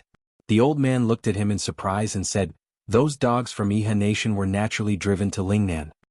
Those beasts? Lin Muyu widened his eyes and asked again, the Empire? Who's the Emperor now? There are no more emperors, the old man said faintly. What? Lin Muyu felt a pain in his chest and asked, why are there no more emperors? Because there's only the Empress now and no emperor. Ever since Her Highness Qin Yin ascended the throne, there has been no more emperors. So that's how it is. Lin Muyu was almost scared to death and asked again, Uncle, do you know Princess Tang Xiaoxi and Chu Yao? Also, do you know the situation in the Longdan army camp? The old man was confused by the questions and replied, I'm just a hunter. I really don't know anything about these princesses and the army. Oh, I see. Thank you, Uncle. Eat more and sleep early. Look at you, you must be exhausted. Yes. Chapter 323. Under the moonlit night, the Imperial Army camp at the foot of Dragon Rocky Mountain. Feng Jixing was sleeping with his clothes on. His saber was placed at the side. Outside the tent, more than 10 Imperial guards were observing the surroundings with stern gazes. They were on high alert. Rustle. The night wind blew the purple Yinhua Empire's war flag. The sound of the fluttering seemed to cover up the voice of the person in the wind. Be careful. It was unknown who shouted, but the voice was abruptly cut off halfway. It was as if someone had snapped the person's throat. In the next moment, a formless aura descended. The group of Imperial Army soldiers guarding the commander's tent were unable to move. There were even a few with lower cultivation who died with blood flowing out of their mouths and noses. This was the power of a domain. Amidst the wind, an old figure spun around. The light of the flames killed more than 10 Imperial Army soldiers. He stepped into the commander's tent and raised his palm. A wave of energy rushed out. Feng Jixing, who was lying on the bed, opened his eyes. He jumped up and grabbed the windcutter saber. While in the air, he swept the saber out and shouted, hot sand shattering gold. The golden quicksand energy appeared on the wind slasher blade. Do Ling lingered around the blade. Feng Jixing had already stepped into the third level of the heaven realm. The wind slasher blade rapidly struck the old man's palm. There was actually a dang sound. The palm was as hard as steel. Even the wind slasher blade couldn't cut through it. Formless energy rippled out and Feng Jixing was forced to retreat several steps. He left the camp and looked at Buhai under the moonlight. He sneered, Buhai, I knew you would come. Buhai walked out of the tent step by step. There were several scars on his face, making him look quite sinister. He laughed loudly and said, Feng Jixing is indeed Feng Jixing. Unfortunately, no matter how strong you are, you can't reverse the fate of the Empire's defeat. Accept the judgment of heaven. He abruptly raised both his arms, and the power of his martial spirit surged. His martial spirit was a flame wolf, and was somewhat similar to Feng Jixing's violet electric flame wolf, just that it was much stronger. The power of a 9th layer flame wolf was much stronger than an 8th layer violet electric flame wolf. Feng Jixing wiped the blood from the corner of his mouth. He gripped the hilt of his saber tightly and chuckled, again. As a heavenly emperor, he already had the power to fight a saint venerable. Boom boom boom. After a few more explosions, the entire Imperial Army camp was in an uproar. Countless soldiers holding torches surrounded Buhai from all directions and aimed their bows and arrows at Buhai. Hey! Buhai's eyes turned cold after his iron fists collided and forced Feng Jixing to retreat. He already knew that his plan for tonight's sneak attack had failed. His opponent was well prepared, and Feng Jixing was not as weak as he had expected. The commander of Lanyan City's Imperial Army was extraordinarily powerful. It would take at least 50 rounds to kill him. However, there were more and more Imperial Army soldiers surrounding him, and he did not have that much time. Buhai leaped up and crushed the head of an Imperial guard with his battle boots. He laughed loudly and said, You have more people, so I won't bother with you. There are more than 3,000 swordsmen on Dragon Rocky Mountain. If you want to attack the mountain, go ahead and attack. Let's see how many teeth you can break after gnawing this hard bone. Trying to leave. In the darkness, Wei Chou rode his horse forward with a longbow in his hand. Behind him was a group of soldiers from the Longdan army camp. Even Qin Yan and Feng Shi were here. Qin Yan shouted and rushed forward with his spear. Get lost. Bu Hai waved his palm in the air, but it met with a martial spirit as hard as an iron plate. Qin Yan's dragon-scale armor was known as the world's #1 defense-type martial spirit. How could it be so easily repelled? Being blocked by Qin Yan, the Imperial Army soldiers at the side immediately shot thousands of arrows. You want to kill me with mere arrows? Bu Hai was extremely arrogant. He waved his sleeve and the chi of his domain surged out, twisting the arrows. He raised his palm and the flame wolf martial spirit came out. Brr. A wave of flames fell into the crowd and instantly dozens of Imperial Army soldiers were on fire, and they howled miserably. However, Bu Hai ignored the attack of the Longdan army camp. Wei Chou, Luo Yu, Feng Shi and the others drew their bows and arrows from afar, and after aiming, a round of fierce shots was fired. Pa pa pa. Most of the arrows were blocked, but one of the white diamond arrows passed through the range of Bu Hai's chi, and with a pu sound, it drilled into Bu Hai's arm. Bastard. Bu Hai flew into a rage out of humiliation, but he also knew that if he stayed any longer he would definitely die. Just like the legend said, the Empire had an army called the Longdan Army Camp, and they had arrows that could pierce through battle armor. They were very powerful. As a holy domain expert, Bu Hai couldn't fight against thousands of soldiers and horses, but it was still relatively easy for him to escape. His right arm was dripping with blood and Bu Hai took out the arrow. He gritted his teeth and threw it away. After rushing out of the Imperial Army's encirclement, he immediately stepped into the dense forest, and didn't return to Dragon Rocky Mountain. Saving his life was more important than anything else. Under the moonlight, Feng Jixing slowly sheathed his long saber, and with a faint smile on his face he said, "It seems like the disciples under Luo Lan aren't all that powerful. There are still idiots." Wei Chou stepped forward and said with a fist and palm salute, "General Feng, Bu Hai has been injured and abandoned Dragon Rocky Mountain. What should we do?" According to the original plan, attack the mountain tomorrow morning and uproot the forces of the House of Chivalry on Dragon Rocky Mountain. Wei Chou, after taking down Dragon Rocky Mountain, arranged for 500 soldiers from the Longdan army camp to guard Dragon Rocky Mountain and protect Dragon Rocky Village at the foot of the mountain from the harassment of the House of Chivalry. Lanyan City has neglected this place for too long. Yes. Feng Jixing looked at the direction where Bu Hai escaped from afar, and a trace of killing intent appeared in his eyes. He said, "Bu Hai, you can escape once but you can't escape forever." In the early morning, the golden rays of the morning sun penetrated the clouds and shone on the earth. It was already late autumn and the sky was sprinkled with white frost as if it was a fine snow. Lin Muyu put a diamond coin on the table of the hunter's house and left without saying goodbye. He tied the Qinghuan bag to his waist and wore the hunter's clothes with the dragon spiritual sword on his back. He looked a bit like a chivalrous man in the mountains. He walked slowly along the rugged mountain road. When it was almost noon, he took out the flatbread in the Qinghuan bag and chewed it hard. He felt that the most delicious thing in the world was nothing more than this. This was probably the happiness of living. The water in the water bag had a hint of sweetness. This was the mountain spring water of the hunter's house. After drinking a few mouthfuls, Lin Muyu continued his journey. But not long after, a figure sprang out of the jungle on one side. It was an old man in a golden costume with blood on his arm. It seemed that he was injured and the old man's face was full of hostility. It was the injured Bu Hai. He had already seen Lin Muyu, so he immediately walked over and asked, "Young man, I want to ask you something. Do you know how to get to Cangnan Province?" Cangnan Province? Lin Muyu pointed to the east and said, "It should be this direction. Just follow the official road and you will reach it." "Good, thank you." Bu Hai cupped his hands and smiled. His eyes stopped on the hilt of the dragon spiritual sword on Lin Muyu's back. He could not help but laugh. "Looking at your attire, you should be a hunter in the mountains. It is rare for a hunter to have such an exquisite long sword." Lin Muyu's spiritual pulse technique had already sensed that the old man's do chi was rapidly increasing. He did not come with good intentions. He immediately smiled and said, "Yes, it was passed down from my ancestors. Can you give it to this old man?" Bu Hai laughed and said, "That won't do." Lin Muyu had a petty look on his face. "Then this old man will have to steal it myself?" Bu Hai smiled with a sinister look. Lin Muyu also smiled. He raised his hand and pulled out the dragon spiritual sword. he slightly smiled and said, "This old man's sword does not kill nameless ghosts. Tell me your name first." "A trash like you dares to call yourself this old man?" Buhai laughed loudly. The greed in his eyes intensified. The moment the dragon's spiritual sword was unsheathed, he was even more certain that it was a peerless sword. He sneered, "In the dragon-seeking forest, there is nothing that I, Buhai, cannot obtain." His iron palm suddenly opened. The flame wolf martial spirit roared unceasingly.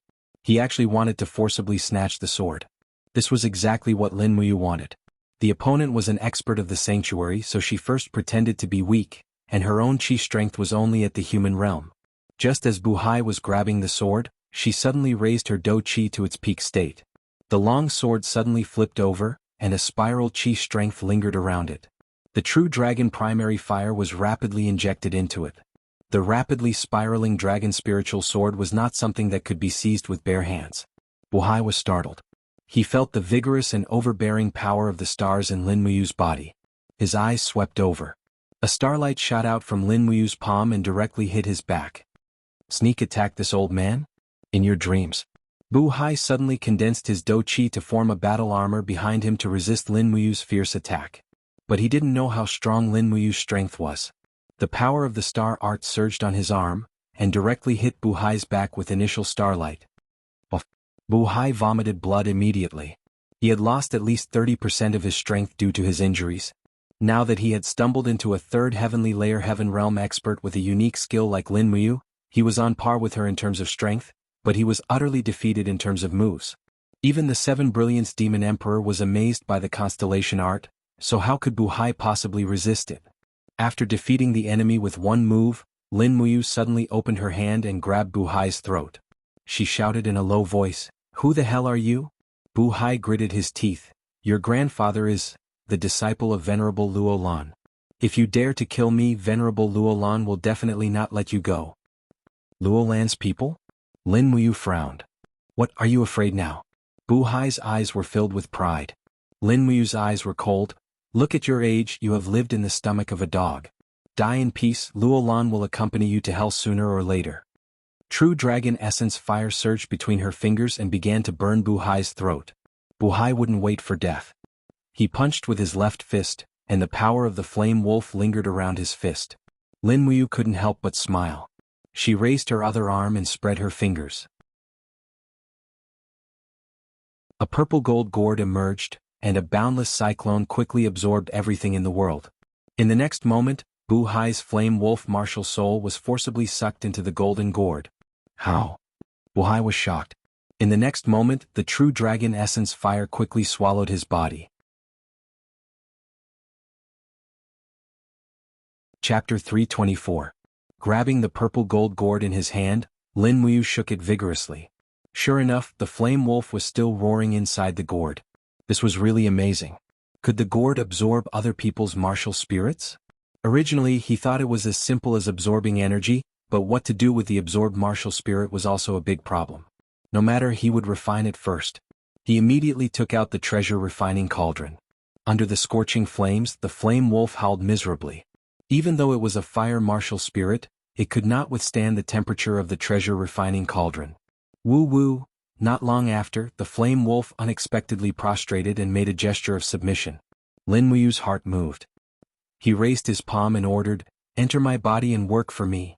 The flame wolf unexpectedly cried out in joy, but just as it was about to jump into Lin Muyu's blood vessels, its body suddenly shone brightly. The golden gourd came out of its body and rapidly spun. Waves of martial spirit's power rushed out and bombarded the flame wolf several steps back, causing it to fall into the treasure refining cauldron.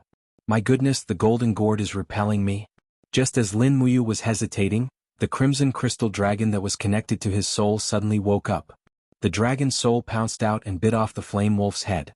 Then it swallowed the flame wolf in a few bites. Fuck. Lin Muyu was completely petrified. The things in front of him were completely beyond his understanding. The golden gourd martial spirit could steal other people's martial spirits, but it could not be used by itself. Xiaolong even ate Buhai's martial spirit. What was going on? As for why it could not have an offensive martial spirit like the flame wolf, perhaps it was because a person's body could not accommodate two martial spirits at the same time? If not for this reason, then there was only one other reason. The Golden Gourd disliked the Flame Wolf martial spirit and did not want to coexist with it. If this was the case, then the Golden Gourd martial spirit was too arrogant. Lin Muyu shook her head and checked Buhai's body. She found the emblem of the Hall of Chivalry's Grand Chess user. This guy was actually a Grand Chess user? It seemed that the power of the House of Chivalry had once again infiltrated the territory of Lanyan City. No matter what, he had to return to Lanyan City and see Qinin first. By the time Lin Muyu arrived at the outskirts of the city, it was already late at night. The walls of Lanyan City had been repaired, but the damage caused by the battle 3 years ago could still be vaguely seen. Lin Muyu looked up at the cracks and burn marks on the walls. She couldn't help but think of the battle 3 years ago. Chu Huai had died in battle outside these walls, and Jinxiang had died right on top of these walls. Standing there silently, Lin Muyu's heart was filled with sadness and excitement. She was about to see the girl she deeply loved. 3 years later, what would Qinin look like now? As he approached the walls, several Imperial guards immediately raised their bows and aimed at him. Who are you? Don't you know that entering Lanyan City at night is prohibited? Lin Muyu looked up at him. She didn't know him, so she said, Who is in charge here? I am in charge. A centurion looked at her with contempt and said, What's wrong? Do you know me? No, I don't know you. Lin Muyu smiled. Your rank is still too low. I want to ask, who is your superior? Lord Baiyu, the centurion of the Imperial Guards. What's wrong? What about my superior? Umph. The centurion looked displeased. Are you a spy from the Yihe kingdom? How dare you ask about our Imperial Guards? Someone open the door and bring him to me. Yes. A small door on the side of the main gate quickly opened, and a dozen cavalrymen quickly mounted their horses and rushed out. However, Lin Muyu didn't escape. Facing the light of the torches, she looked at the crowd with a smile in her eyes. I didn't expect that after 3 years, the Imperial Guards would treat me like this. The centurion looked angry. You speak as if you are the king of heaven. Who are you? If you don't tell me, I'll kill you. Admit it, are you a spy from the Yihe kingdom? No. You still won't admit it. I won't admit it. You're asking for death. I want to live. You bastard. You're shameless. While the two of them were arguing, a group of people suddenly came from afar. The general at the front shouted in a low voice, Who's making a ruckus here in the middle of the night? Don't you know the rules of the capital? The centurion quickly turned around and cupped his fists. Deputy Commander, this kid insisted on barging into the capital at night. He even inquired about the names of our high-ranking generals. I suspect that this kid is a spy from the Yihe kingdom. Deputy Commander, please make a judgment. The deputy commander was none other than Zhang Wei. With a face full of beard, he rode forward with a long saber in hand. He looked down at Lin Muyu and said in a dignified voice, Kid, raise your head. Let me see your face. Old Zhang, long time no see. Lin Muyu slowly raised his head. His handsome face had a bright smile under the flickering light of the torches. Zhang Wei trembled and fell from his horse. He scrambled to his feet and knelt on one knee, cupping his fists. Master. Master Lin Muyu, is that really you? Lin Muyu helped Zhang Wei up and smiled. What? Are you suspecting that I'm a ghost? Zhang Wei gently grabbed Lin Muyu's arm and couldn't help laughing. No, you're not a ghost. Sir, you're really not dead. Heavens, this is great news. Sure. Lin Muyu whispered, Don't spread this news. Take me into the city first. I want to find a place to take a hot bath. Also, help me find a set of clothes that fits me. It would be best if it's the Imperial Guard's armor. Yes. Zhang Wei smiled and cupped his fists. Although Lanyan City no longer has the Imperial Guard, there are many Imperial Guard's armor in the armory. Sir, please follow me. There's a place to take a bath in the Imperial Guard's camp. The sky was filled with stars. Lin Muyu fetched a horse and rode it with Zhang Wei on Tongtian Street. Sir, aren't you going to see His Highness first? Zhang Wei was still excited. Did you know? Everyone thought you were dead. His Highness, Princess Shi and Head Deacon Chu Yao have been thinking about you day and night. Now that they see that you're still alive, they'll definitely be overjoyed. Why don't Old Zhang take you to see Her Highness before she sleeps? Old Zhang is now the deputy commander of the Imperial Guard and has the authority to see His Highness directly. No. Lin Muyu laughed bitterly. I've been in a coma for almost 3 years. Do you think my dirty appearance is suitable to see His Highness? Zhang Wei couldn't help but laugh. He scratched his head. I almost forgot. Old Zhang is a boorish person and doesn't understand things like love. If Sir wants to see His Highness, you must dress up. Lin Muyu also blushed. Look at what you're saying. Not long after, they entered the Imperial Army's main camp. Lin Muyu went to take a bath while Zhang Wei stood guard outside the door and helped him prepare a set of Imperial Guard armor. After washing up, Lin Muyu shaved his beard and hastily cut his hair a few times. Although it was messy, he still looked outstanding. When Lin Muyu put on the armor, even Zhang Wei could not help but exclaim, "This set of armor looks as though it was made for Milord." "Ha," Lin Muyu said, "Old Zhang, tell me what happened in the past 3 years." Zhang Wei nodded. "Sir, after you were killed by Luolan, Lanyan City was massacred. More than 1 million people died. Then, Princess Shi mobilized 50,000 soldiers from Qihai City and 100,000 soldiers from the Demon Clan to attack Lanyan City. After that, Muyu City and Qihai City both sent their troops. The Iha Kingdom's troops retreated again and again. After a great defeat at Wugu City, they returned to Lingnan. Now the 6 provinces of Lingbei are all within our empire's territory." "Oh," Lin Muyu murmured, "Su Muyun and Tang Lan are finally willing to send their troops?" Zhang Wei smiled awkwardly. "Sir, please be careful with your words. Now Duke Yun and Duke Lan are the 2 most important ministers in the empire. More than 80% of the empire's military power is in their hands. Even though Her Highness is the Empress, she has very little real power. Can be said that the Qin Empire now belongs to Tang and Su. Old Zhang will only say this once. Otherwise General Feng will scold me again. Alright, let's go see Xiaoyin." "Yes." In Zetian Palace Hall, the candlelight swayed slowly in the breeze. Many files were piled up on the Empress's table. Qin Yin was kneeling there with a tired look on her face. She was flipping through the memorials one by one as she slowly reviewed them. Su Muyun was sitting on the other side, holding a military book in his hand, and was studying it with his eyes narrowed. An attendant at the side said softly, "Your Highness, after the reconstruction of the Tianshu army, the position of commander has been left undecided. The Ministry of War has submitted a request to decide on the candidate for the commander of the Tianshu army." Qin Yin pursed her red lips and asked, "Grandfather, who do you think is the best candidate to be the commander of the Tianshu army?" Su Muyun frowned and said, "Let Su Long be it. He is the deputy commander of the Iron Blade army. He is good at fighting and has great strategy." Qin Yin said, "Actually, in terms of strategy and ability, Luo Yu, Fengxi and Qin Yan are several times better than Su Long. I feel that one of them can be chosen to lead the Tianshu army. After all, General Su Long is currently the deputy commander of the Iron Blade army. As I said before, Xiaoyin, you don't have to worry about the affairs of the army." Su Muyun smiled and said, "Grandfather will arrange everything for you. Don't worry, I'm tired and will go to sleep first. Guards, protect Her Highness well. Don't let anything happen to her." Outside the door, a group of guards from Muyu City cupped their fists and said, "Yes, Duke Yun." Qin Yin sat there blankly, and her eyes flickered with humiliation and helplessness. Not long after Su Muyun left, an attendant knocked on the door and said, "Your Highness, the Deputy Commander of the Imperial Guards, General Zhang Wei, requests an audience." "Zhang Wei?" Qin Yin was stunned and said, "Invite Sir Zhang Wei in." "Yes." Zhang Wei pushed open the door and entered. Behind him was a general wearing a white robe. However, he had lifted his white cloak to cover his face, so it was impossible to tell who he was. "Your Highness." Zhang Wei cupped his fists and said with a smile, "Congratulations, Your Highness."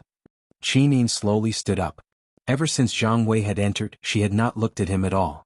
Her gaze had been fixed on the person behind Zhang Wei. He was dressed in the armor of the Imperial Guard, which she had not seen in a long time. Although it looked ordinary and unremarkable, the hilt of a sword protruding from the cloak behind him was incomparably familiar.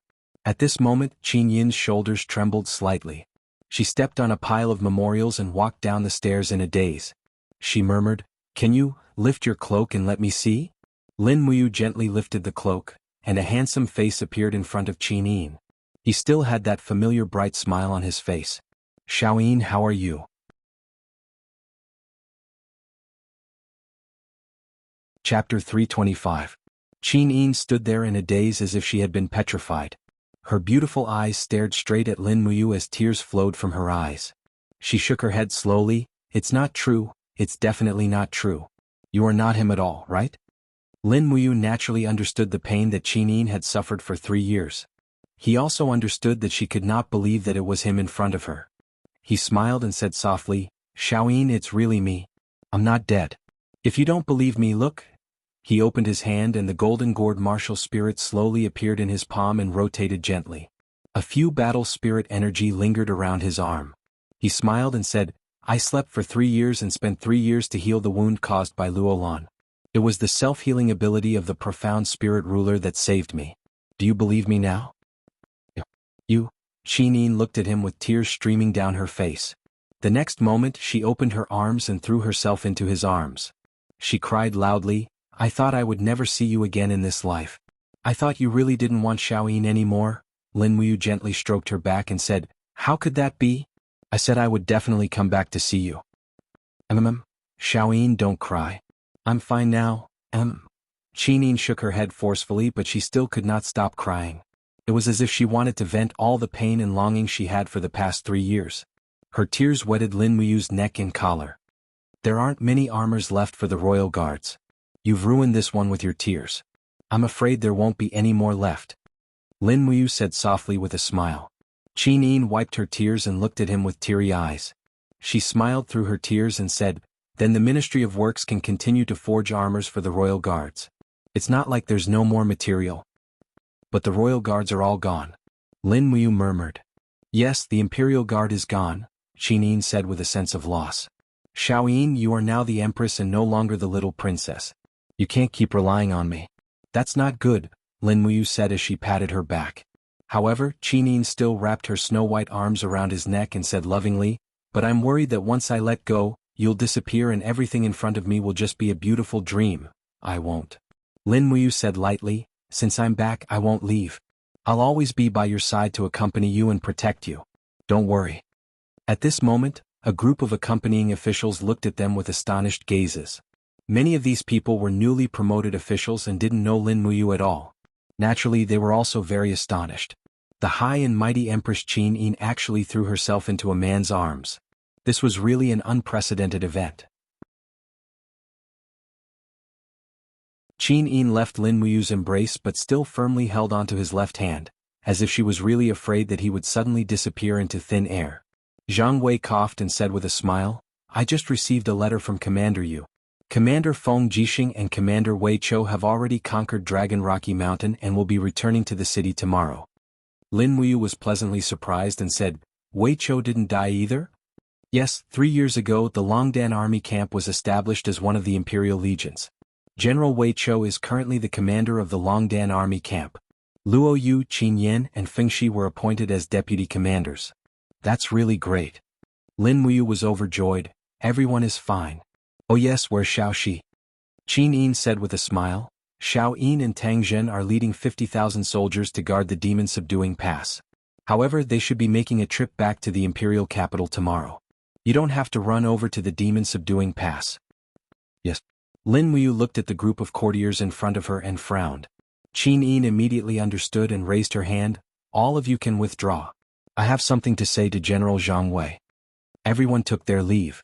Lin Muyu smiled slightly. Xiaoyin, don't announce that I'm still alive for the time being. Why? Qin was surprised and opened her small mouth to say, Brother Yu, you are ranked first on the nation-guarding monument. Since you're not dead, you should announce it to the world. Moreover, Xiaoyin really needs you right now. It won't do if only General Feng supports me in the imperial court, Zhang Wei also said. That's right, my lord. Her Highness's royal authority is almost a mere figurehead. There are very few people in the imperial court who are Her Highness's people. If you also avoid the imperial court, then Her Highness will really be alone and helpless. I don't want to avoid it. Lin Muyu shook her head saying, It's just that think about it. Tang Lan's grandson, Tang Bin, died in my hands. How could Tang Lan just let it go? Moreover, Tang Lan now has a large army and occupies half of the Qin Empire. If I suddenly appear at this time, Tang Lan will definitely attack me. I heard that Xiangyu has already stepped into the Saint Realm. In this case, I may not be Xiangyu's match. Then what do you want to do? Qin asked. Lin Muyu took a deep breath. Find a chance to announce it to the world. Let everyone know that I'm not dead. This way Tang Lan won't have a chance to make things difficult for me. That will be the imperial court meeting. Qin Yin's eyes were like water as she said softly, the imperial court meeting that happens once every 7 days will be held the day after tomorrow. At that time, Many officials will gather and Zetian Palace will welcome at least 1,000 important officials.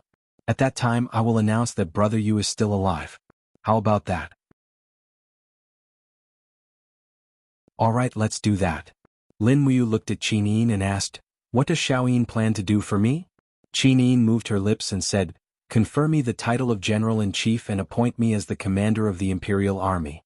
Help me rebuild the Imperial Army and stay by Xiao Yin's side. How about that?" Lin Muyu lowered her head to look at Qin Yin and smiled as if she had seen through her thoughts. Qin Yin couldn't help but blush and said, "Why are you looking at me like that? I just want you to stay by my side."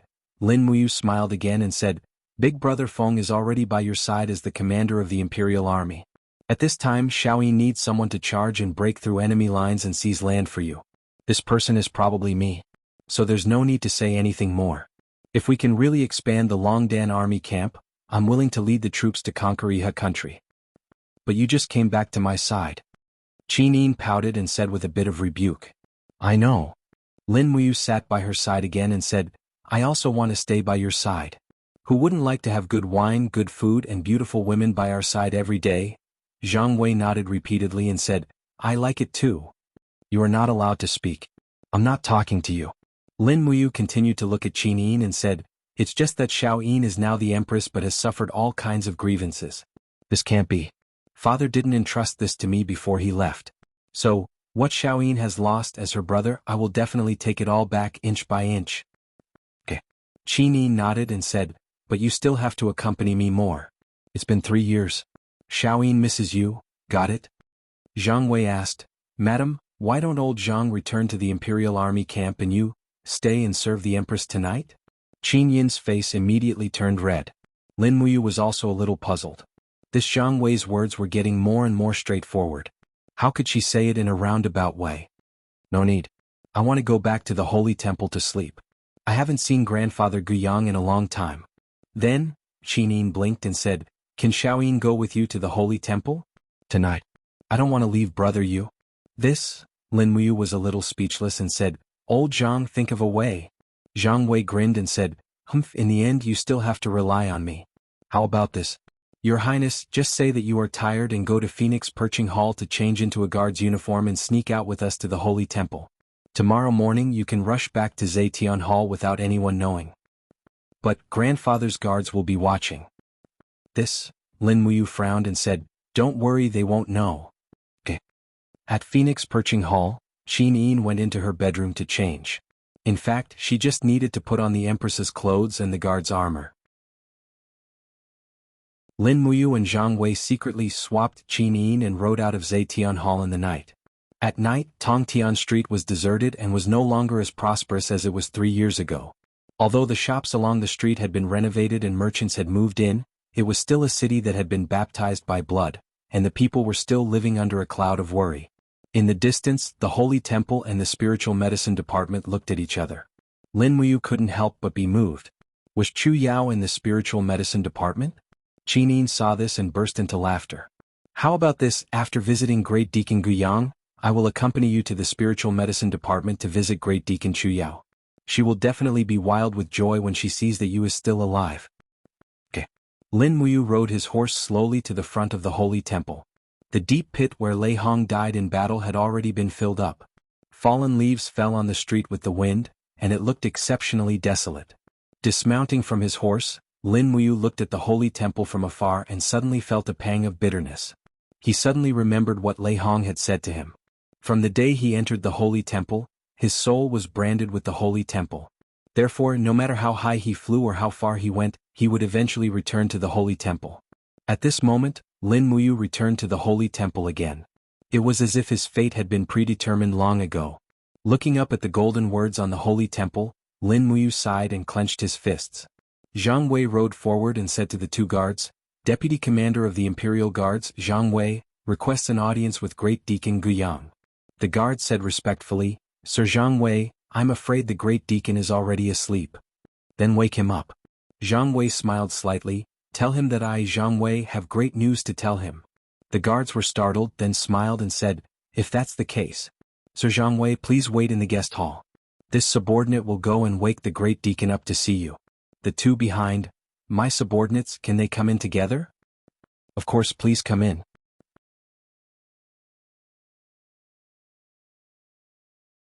Chapter 326. Dong. Dong. The walking stick hit the stone floor rhythmically. The senile Guiyang walked step by step towards the guest hall with the help of a temple guard. He said, "What the hell is Zhang Wei doing? What kind of great news could he have to tell me? He must have come to the temple to swindle wine again. This guy."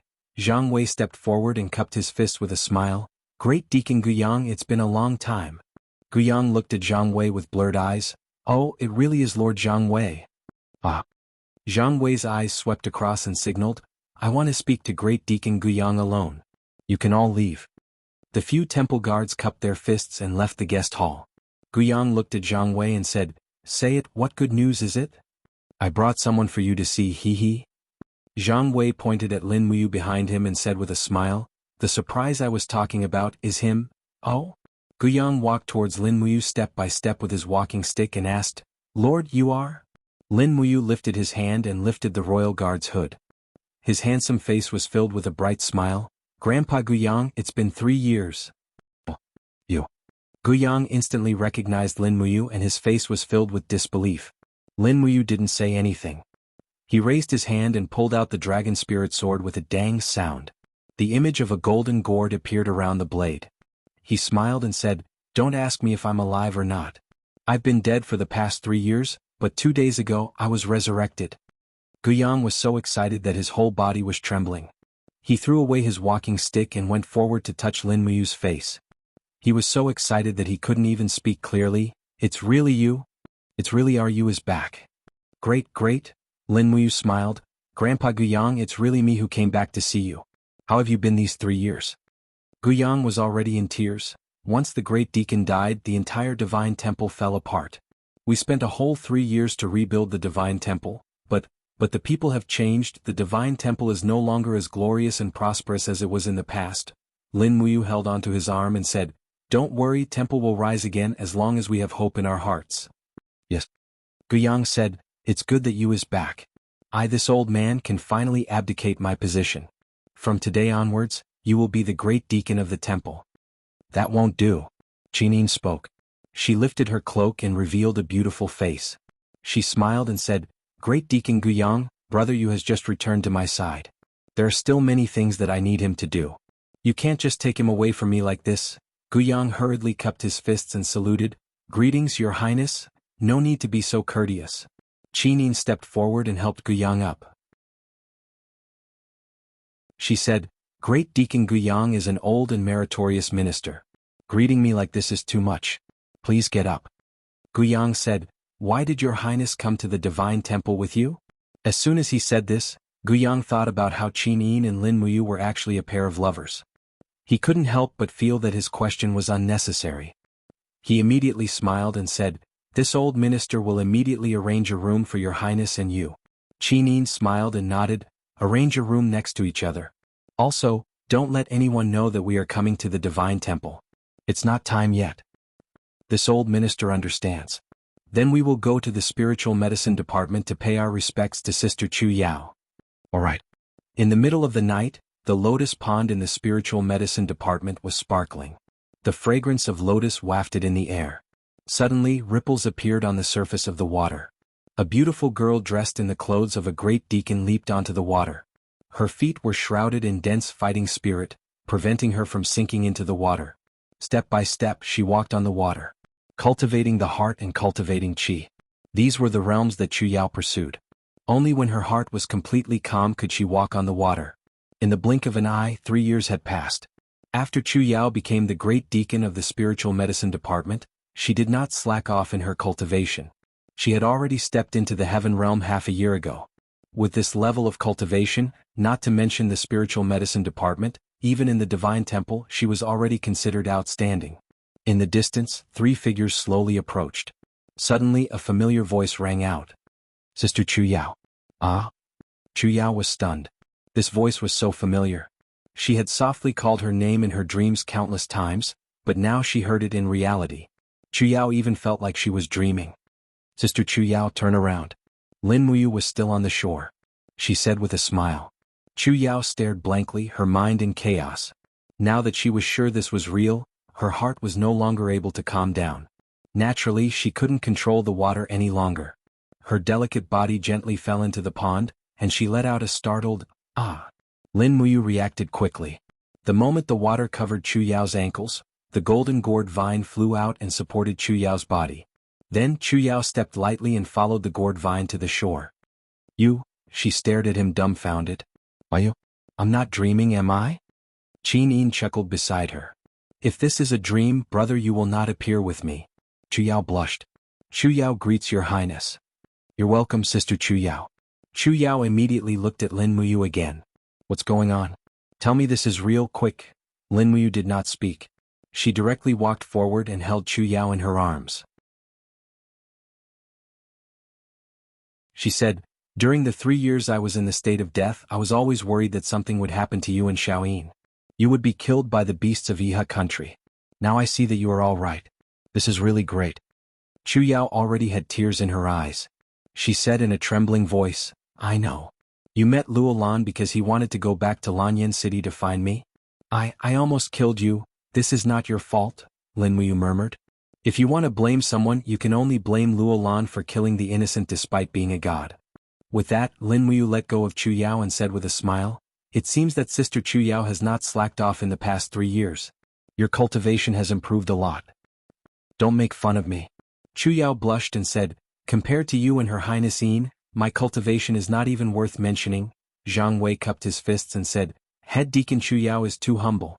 You are the head deacon of the spiritual medicine department, but in terms of combat power, Jianghu may not be your match." Lin Muyu laughed loudly.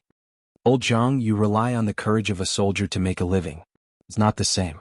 Although your strength has not improved much in the past 3 years, I can fight 10 of you." Jianghu was speechless. "I don't want to talk to Lady Lin Muyu anymore." After reuniting after a long time, Chu Yao ordered a banquet to be held in the spiritual medicine department and invited everyone to drink. Thus, they only dispersed in the wee hours of the morning. After agreeing to meet again, Zhang Wei returned to the Imperial Guard's camp, while Lin Muyu brought Qin Yin back to the Divine Palace. Qin Yin's yearning for Lin Muyu was too deep, to the extent that she could not leave him at all. There was no other way. That night, Lin Muyu could only sleep with his clothes on, while Qin Yin slept at the side, hugging one of Lin Muyu's arms as if she was afraid that he would fly away. The moonlight shone on the room like water, landing on Qin Yin's snow-white sleeping face. Lin Muyu turned to look at her and suddenly felt her heart brighten. The 3 years of painful struggle seemed to be for this moment of sweetness and happiness. As long as she was by his side, all the pain and suffering he had suffered were nothing. The next morning, after washing up early, she sent Qin Yin back to Zetian Palace. Lin Muyu was still in the Imperial Guard's attire. Although there were no more Imperial Guards in the palace, and after the battle in Lanyan City, there were only a few of the 200 Imperial Guards left. Perhaps only Lin Muyu, Wei Chou, Xiahou Sang and a few others were left. As for Qin Lei, Chu Huaying, Zhuge Yun, and the others, they had all died for the country, which made people sigh. There was no morning court that day. It was not until dusk that news came from afar that Tang Xiaoxi had led 2,000 National Garrison Army troops to Lanyan City. Lin Muyu did not show up and had been hiding in the back hall of Zetian Palace to cultivate. The 7 luminaries Demon Emperor had left behind a broken sword for Lin Muyu to refine. However, no matter how hard Lin Muyu tried, she was still one step away from refining the sword. It was as if the sword was not made of ordinary iron. Qin Yin personally went to welcome Tang Xiaoxi. Lin Muyu waited for a long time. Finally, a sound came from the front hall. Qin Yin and Tang Xiaoxi had returned. She also heard the voices of Feng Jixing, Wei Chou and Xiahou Sang. They had all returned. The people from the House of Chivalry are too cunning. There is no end to killing them. They are like cockroaches, Feng Jixing said hatefully. Wei Chou said, "It doesn't matter. We'll take it one step at a time." Tang Xiaoxi said, "You can still go around conquering the House of Chivalry. So lively. Why don't you think about me? I've been staying in the Demon Subduing Pass for a few months. I'm bored to death. By the way, Shaoyin, when are we going to go hunting?" "Wait. I'll give you a surprise first." "Oh, what surprise?" "Stand still and don't move." Qin Yin smiled and flashed out of the screen. Then she waved her hand and said, "Let's go into the back hall. Look who this is." The crowd walked in one after another. But in the next moment they were all petrified. They stared at the front with their mouths agape. It was as if they could no longer speak. Lin Muyu was wearing the Imperial Guard's armor. He stood there straight.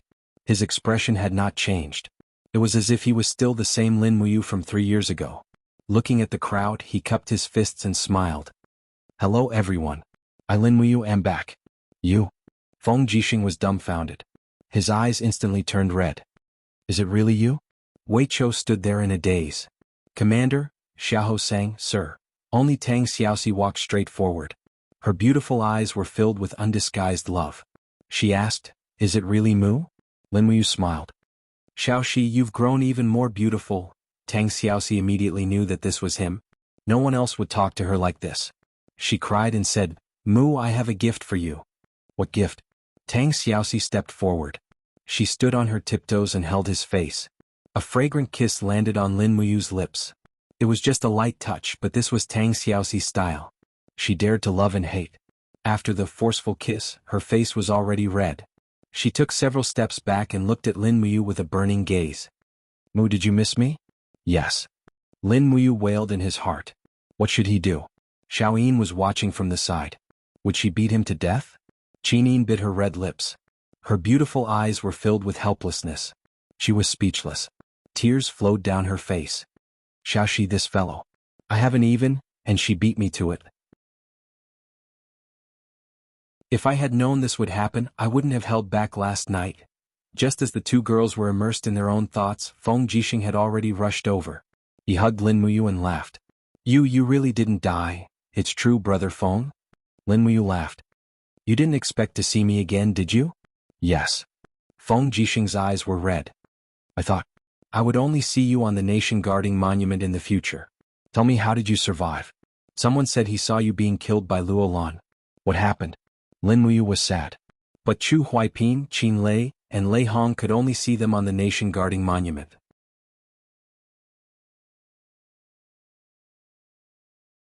Chapter 327.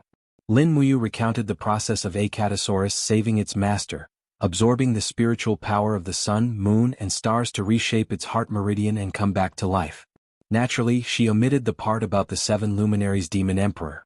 After all, the 7 luminaries demon emperor was an existence that had been missing for tens of thousands of years. Nobody knew how many people knew about it.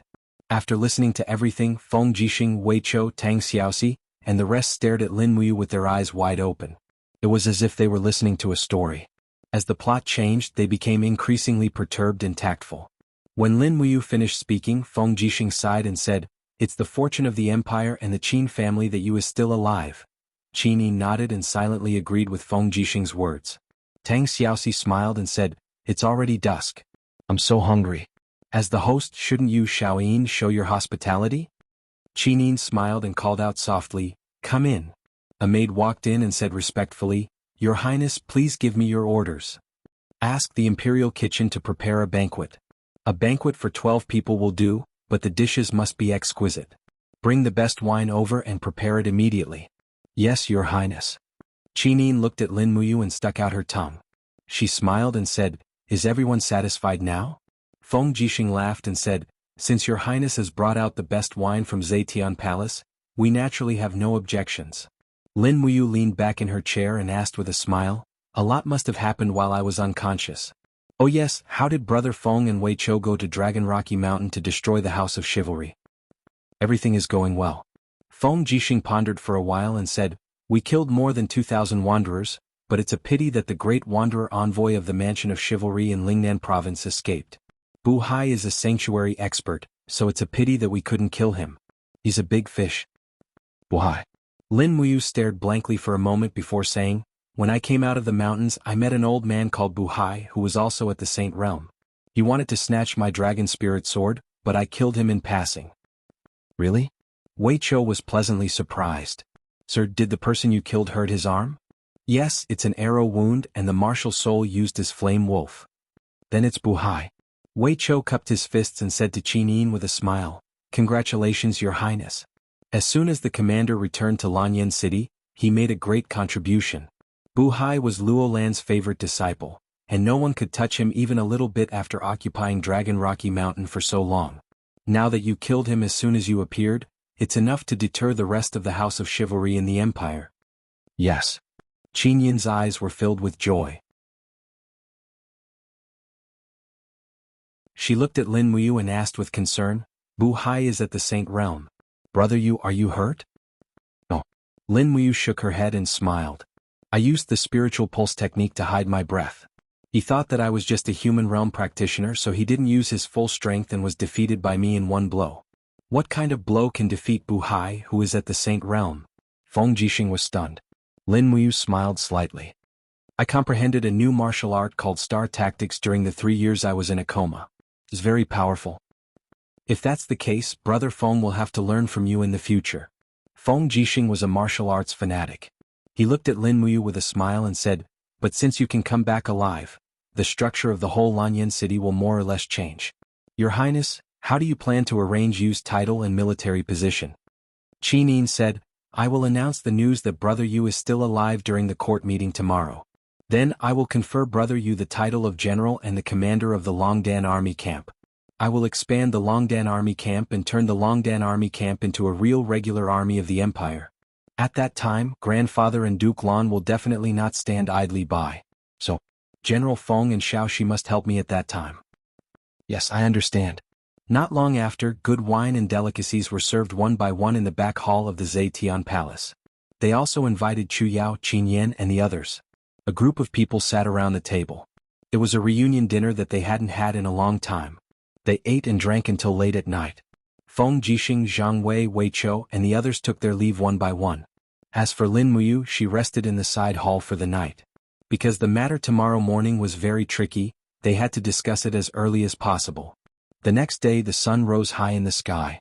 All the officials came to the court. The bell outside the Zetian Palace reverberated. A group of civil and military officials climbed the 120 gilded steps and entered the Zetian Palace step by step. Su Muyun and Tang Lan were among them. Moreover, these officials who were ranked as the two dukes of the empire were all crowded around. Under Su Muyun's direct subordinates were Su Yu, Su Long, and a group of generals from Muyu City. On Tang Lan's left and right were Xiang Yu, Tang Lu, Tang Tian, Tang Wei and the others. The power was balanced. Fortunately, they were evenly matched. Otherwise, it would be hard to say who had the final say in Lanyan City. In the crowd, a general wearing a fiery red armor had a hint of helplessness in his eyes. Du Hai was the head of the 7 immortal generals of the empire. However, during the Battle of Lanyan City, the Tianchong army that he belonged to was chased far away from Lanyan City by the soldiers of the Iha nation. In the end, he was convicted of the crime of failing to protect the city. Fortunately, Tang Lan and Su Muyun were somewhat fearful of this general. Otherwise, Du Hai's rank of general would have been gone. Currently, the Qin Empire had 6 generals in order. Xiang Yu, Feng Jixing, Du Hai, Minyulin, Su Yu and Tang Lu. Xiang Yu was Tang Lan's subordinate, Feng Jixing was loyal to Qin Yin, Du Hai was neutral, and Minyulin was the general guarding the northern border of Muyu City. He could be considered Su Muyun's subordinate. This also meant that between Tang Lan and Su Muyun, whoever could rope and Du Hai would have more say in the imperial court. General Du Hai, how have you been recently? Have you gotten better? Su Muyun bowed from afar and asked. Du Hai also returned the bow respectfully and said, much better. Thank you for your concern, Duke Yun. Du Hai is a martial artist with thick skin and rough flesh. A small illness can't do anything to me. That's true. Su Muyun smiled and said, I heard that General Du Hai had already stepped into the sanctuary realm 2 years ago. It is indeed the Empire's fortune. I hope that General can continue to be loyal to the Empire and Her Majesty, the Empress Qin Yin. Of course. This general has learned his lesson. Duke Yin, this way please. Let's enter the palace. All right. In the distance, Tang Lan gently stroked his white beard and said nothing. Xiang Yu, who was beside him, raised the corner of his mouth and said in a low voice, this old fellow Du Hai he actually has the face to come back to Lanyan City. If it were me, I'm afraid that I would have hung myself on the southeast branch long ago. As a sanctuary realm expert, Du Hai could naturally hear Xiang Yu's words. His eyes turned cold, but he couldn't help but act up. That's right, Xiang Yu was actually right. When the court meeting was about to begin, nearly 1,000 officials gathered in the main hall of Zetian Palace. Su Muyun and Tang Lan were the leaders of the officials. followed by Tang Xiaoxi, Tang Lu, Tang Wei and other marquises, followed by Feng Jixing, Du Hai, Xiangyu, Suyu and other generals. When all the officials were ready, an official placed his hand on the hilt of his sword, walked to the front of the palace with an imposing manner and announced loudly, "Her Majesty the Empress has arrived." Everyone turned solemn and looked over at the same time. However, what everyone didn't expect was that Qin Yin wasn't wearing the custom-made phoenix robe of the Empress today. Instead, she was simply wearing the clothes of a princess from before. The laurel crown on her head shone with a dignified radiance, and a dark blue cloak draped behind her. A scabbard hung from her waist, and her hand was placed on the hilt of her sword. She looked beautiful and dignified as she looked at everyone. "Greetings, Your Highness." All the officials greeted and bowed in unison. "Dispense with the formalities." Qin Yin gently raised her hand and smiled. "Today I have a piece of good news to announce." Su Muyun smiled. "Xiaoyin, what's the good news?" "Grandfather, are the martyrs of the empire who died in battle on the nation-guarding monument considered heroes?" Qin Yin asked. Su Muyun was stunned. He cupped his fists and bowed. "Those who died in the line of duty for the empire are naturally heroes. If the martyrs on the nation-guarding monument managed to escape from that nightmare with a narrow escape, are they still considered heroes?" "Yes, of course they are," Su Muyun said resolutely. "All right then, let me introduce someone to everyone today." Qin Yin gently turned around, smiled and said to the side hall, "Come, brother Yu." "Brother Yu?" Su Muyun was stunned. Su Yu revealed a trace of joy. "Could it be that Yu is not dead?" Du Hai was shocked. Xiangyu stared coldly at the side hall. There, two maids opened the curtain, and a young general in the armor of the Imperial Guards walked out. His handsome face was calm as he stared at Qin Yin in the distance. He walked over step by step and stood in front of the officials. He turned around and cupped his fists at the officials. "Lin Muyu is lucky to be alive. Greetings, everyone."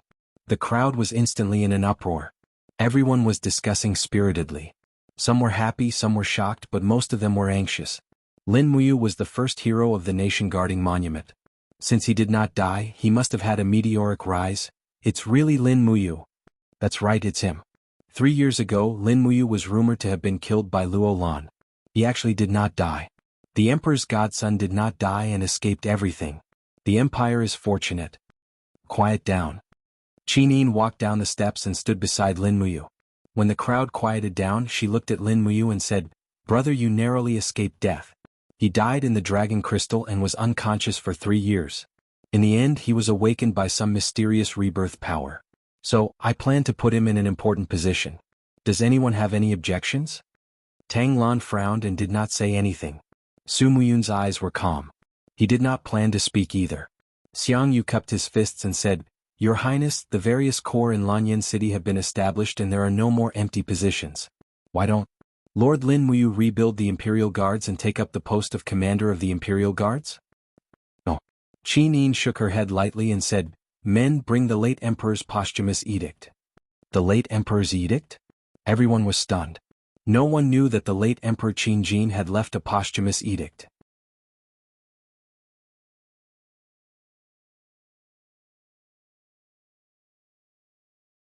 Chapter 328. An official slowly walked into the main hall with a golden scroll in his hand. He respectfully held the posthumous edict and bowed to Qin Yin. Qin Yin nodded. "Read." The official immediately opened the posthumous edict and said in a clear voice, "If we encounter any mishaps during this trip, please do not panic. The thousands of years of foundation of the Qin Empire cannot be buried in the hands of traitors. If we do not return, we will appoint Qin Yin as the great Qin Empire's monarch and command the world.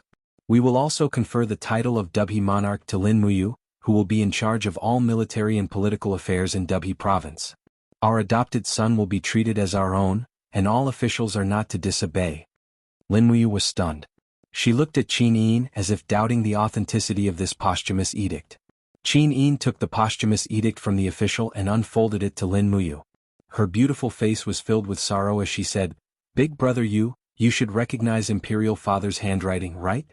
The words on the posthumous edict were smooth and full of vigor, exuding an aura that seemed to be able to penetrate through the paper. Indeed, this was indeed Qin Jin's calligraphy. In terms of calligraphy, Qin Jin could be considered to be among the top 10 in the empire. It was not that easy to forge it. Qin Yin's eyes were slightly moist as she murmured, Big Brother Yu, we found one of Imperial Father's personal guards who escaped in Dubhe province. He said, before Imperial Father died, he said that his greatest regret in life was that he had never looked at you as a father would look at his son. This was his regret, so he wrote this edict to make it up to you. Lin Muyu's nose turned sour. She nodded and said, I understand. At this moment, one of the officials cupped his fists and spoke. It was Tang Lu of the Tang family. He looked at Qin Yin with a resolute gaze and said, Your Highness, as the saying goes, outsiders cannot be conferred the title of king. His Majesty's surname is Qin, while Lin Muyu's surname is Lin. Furthermore, even if Lin Muyu's contributions are great, it is not great enough to be conferred the title of king. Therefore, this official believes that conferring the title of king on Lin Muyu is somewhat inappropriate. Qin Yin looked at him calmly and asked, Do you have any other objections? In the crowd, many officials cast their gazes at Su Muyun. Hence, Su Muyun solemnly said, Your Highness, although this is a posthumous edict of the late emperor, when the late emperor wrote this edict, he didn't know that there would be so many changes in the empire, nor did he know about morality and the ambition of the country. Times have changed and there are many things waiting to be done in the empire. It's really inappropriate to confer the title of king at this time. It goes against the will of the people. On the other side, Tang Lan also cupped his fists and said, I also think that the conferment of Dubhe is inappropriate. Moreover, Dubhe province is currently controlled by Duke Yun. If Lin Muyu is conferred the title of Dubhe, I'm afraid that Duke Yun will be displeased. Su Muyun looked at Tang Lan with a piercing gaze, but he didn't say anything. Lin Muyu took a deep breath. For the first time she finally understood how tough it was for Qin Yin to be the empress. Among all the officials there were almost none who were on Qin Yin's side.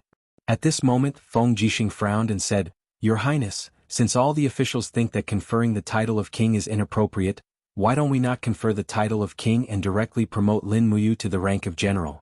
With Lin Muyu's outstanding contributions, he is worthy of this title. Tang Xiaoxi also said, I also think that we should promote Mu to the rank of general. In the crowd, a man wearing a general's robe with 3 gold stars on his collar cupped his fists and said, Your Highness, this general has always been reserved and diligent since I was in charge of the Ministry of War's Minister of War. In July last year, Your Highness personally issued a decree on the restructuring of the Empire's army. All generals who want to be promoted must be measured by their military achievements. Although General Lin Muyu has made outstanding military achievements 3 years ago, he is now the new empress. Therefore, this general believes that promoting General Lin Muyu to any military position now would be in violation of the new decree. I don't know if Your Highness thinks that this general is right or wrong. Xueling Yu, Qin Yin was so angry that her little face turned red. She couldn't wait to immediately remove Xueling from her position as the Minister of War. However, Xueling was Tang Lan's subordinate, so she couldn't do anything about it. It was obvious that Tang Lan wasn't willing to see Lin Muyu wield military power. She didn't even want to give Lin Muyu the opportunity to become a centurion. Qin Yin was a little flustered. She looked at Su Muyun and begged for help. Grandfather, do you think that Lin Muyu can't even be given a military position? Even if he is restored to the rank of protector of the nation? Su Muyun cupped his fists and said, Xiaoyin, since the new decree has been issued, then we must strictly follow it. The Yiha Empire is getting restless, and there are plenty of opportunities for you to make military achievements. There is no need to be in such a hurry. Feng Jixing's sword-like brows knitted tightly. He didn't have a single solution. There were close to 1,000 officials in the imperial court, and most of them were probably Su Muyun and Tang Lan's subordinates. The others didn't have the slightest right to speak. Tang Xiaoxi was a little angry. She pointed at the officials behind her and angrily questioned, You bunch of people. If you really don't know shame. Back then Lin Muyu led the Longdan army camp to fight Long Qianlin's main force. With 15,000 men he killed nearly 70,000 of Long Qianlin's men. Let me ask you, which one of you can do that? Moreover, Lin Muyu even ordered the Longdan army camp to protect Her Highness Qin Yin and protect the empire's bloodline. Which one of you has made such a contribution? But now all of you are in high positions, yet you obstruct Lin Muyu from obtaining any military position. I only have one question. Do you all have any shame? Well scolded. Feng Jixing lowered his head and snickered. Princess, she is really awesome. The Minister of War, Xueling, smiled awkwardly at Tang Xiaoxi and said, Princess Shi, we are just following the law. Please forgive us. We have no intention of making things difficult for Lady Lin Muyu. Is that so? Tang Xiaoxi glared at him angrily. The fire fox martial soul circled around her graceful body, and it looked like she was about to make a move. Lin Muyu was really afraid that Tang Xiaoxi would get angry in the imperial court. She hurriedly said, "Xiaoxi, all right.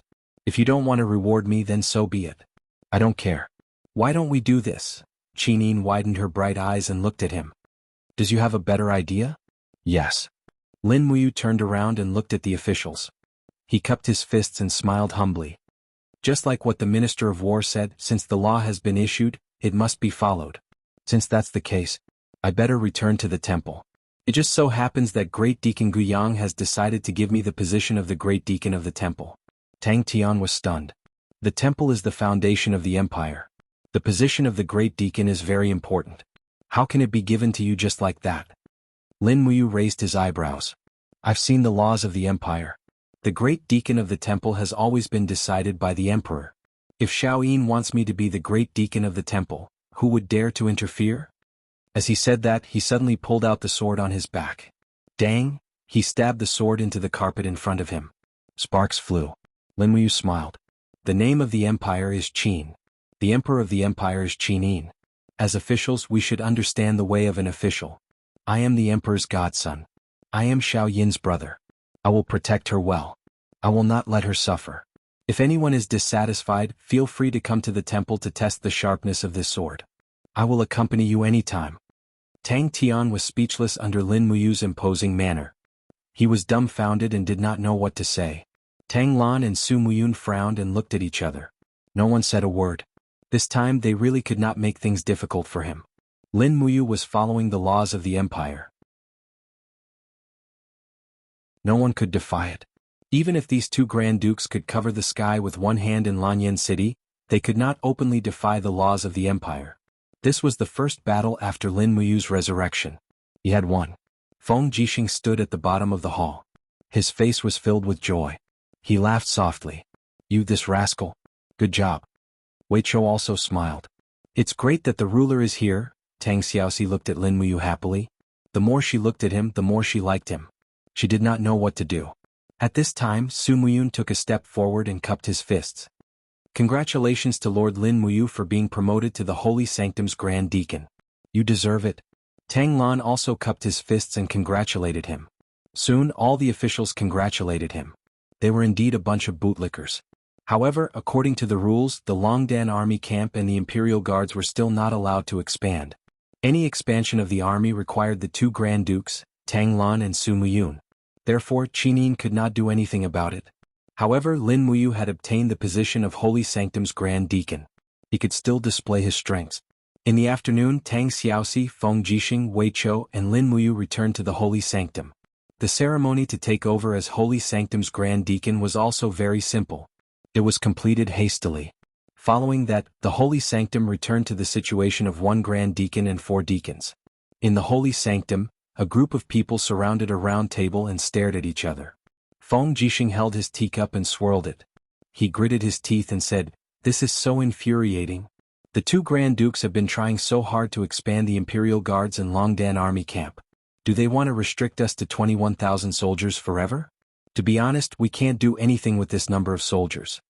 Tang Xiaoxi looked at Lin Muyu and asked, "Mu, can you continue to recruit soldiers in Dragon Rocky Mountain and secretly expand the Longdan army camp?" "I can consider this." Lin Muyu nodded and smiled. "I'm just worried that Duke Yun and your grandfather Lan will make things difficult for me. That's why it's inconvenient." Tang Xiaoxi smiled apologetically. "Mu, don't be angry at grandfather. Actually, I don't know when grandfather became like this. It's as if power has taken over everything in him. Perhaps Duke Lan has always been like this." Wei Chou smiled mockingly. Lin Muyu muttered and looked at Deacon Guyang. "Grandfather Guyang, I've checked. The residences behind the Holy Temple are almost all abandoned. Can we buy these residences?" "What does Grand Deacon want to do with these residences?" Guyang asked in astonishment. "Convert these residences into barracks, then build new training grounds, drill grounds, and so on." Lin Muyu smiled. "It shouldn't cost too much, right? I just happen to have a large sum of Jinin coins to spend. It really won't cost much." "What are you thinking, you?" Guyang asked with a puzzled expression. Lin Muyu continued to ask, How many holy temple branches are there in the empire? 1,324. Guiyang said with great familiarity, there are about 20 to 50 holy temple employees in each branch. That's about it. Lin Muyu nodded. My first order after being promoted to the Great Deacon was for all the holy temples in the country to send 8 to 10 of their best to serve in the imperial capital. This way we will be able to provide close to 10,000 holy temple employees. Guiyang was stunned. Feng Jixing smiled and clapped. Good one you. This move is brilliant. The Holy Temple is not part of the Empire's military. Yu is planning to use the Holy Temple to build an army. That's right. Duke Lan and Duke Yun won't let me have a private army. Then I will use my status as Grand Deacon to build a 10,000-strong Holy Temple army. Wei Chou will send the generals of the Longdan army camp to the Holy Temple to teach them tactics and formations. I will use the Holy Temple to strengthen the Longdan army camp. This way Shaoyin will have more bargaining chips. Yes, Big Brother Feng will definitely support you. Feng Jixing cupped his fists and smiled.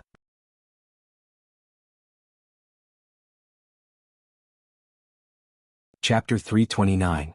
The next day, after waking up early and practicing a set of demonic sonic punches, Lin Muyu still wore the Royal Guard's armor, while Guiyang pinned a golden leaf emblem on his armor. This was the emblem of the Temple Grand Deacon, and it was more magnificent than the golden leaf emblem of the Deacon. Behind Guiyang, the other 3 deacons of the temple main altar were already waiting for orders. They were Jing Shanhe, Zhou Yao and Bai Lifu. Jing Shanhe's steel shield never left his body. After putting the heavy shield on the horse's back, he cupped his fists and said, Grand Deacon, we are ready. Guiyang was surprised. You are going out? Where?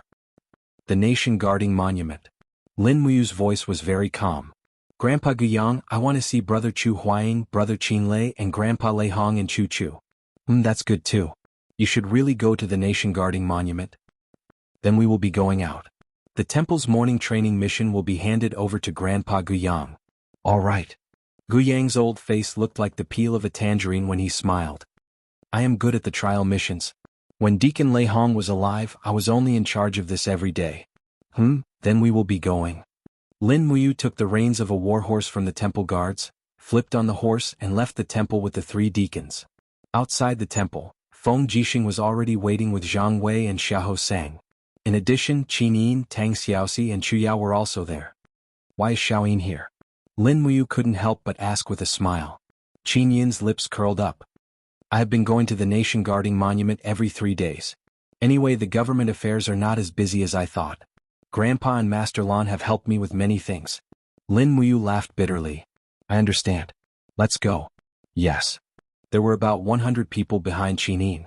They were the bodyguards of Muyu City, and they were also sent by Su Muyun to protect the princess. Lin Muyu didn't say anything. She really didn't know if Su Muyun was concerned about Qin Yin's safety, but more than that, what Lin Muyu felt was Su Muyun's desire to control Qin Yin. He wanted Qin Yin's every word and action to be under his eyes and ears. This was also the situation that Lin Muyu urgently needed to change. She had to let Qin Yin slowly establish the prestige of the emperor. Outside Lanyan City, there were birdsong and fragrant flowers. The team went straight to Eagle Nest Mountain. At the foot of Eagle Nest Mountain, there was a small grave at the edge of the mountain. There was a tombstone next to it. It was Chu Huayin's and Jinxiang's graves. Wei Chou and the others left in a hurry so they could only bury Chu Huayin and Jinxiang here. After that, they didn't move to the nation guarding monument because Qin Yin felt that it was the best for the 2 of them. The tombstone was covered with moss.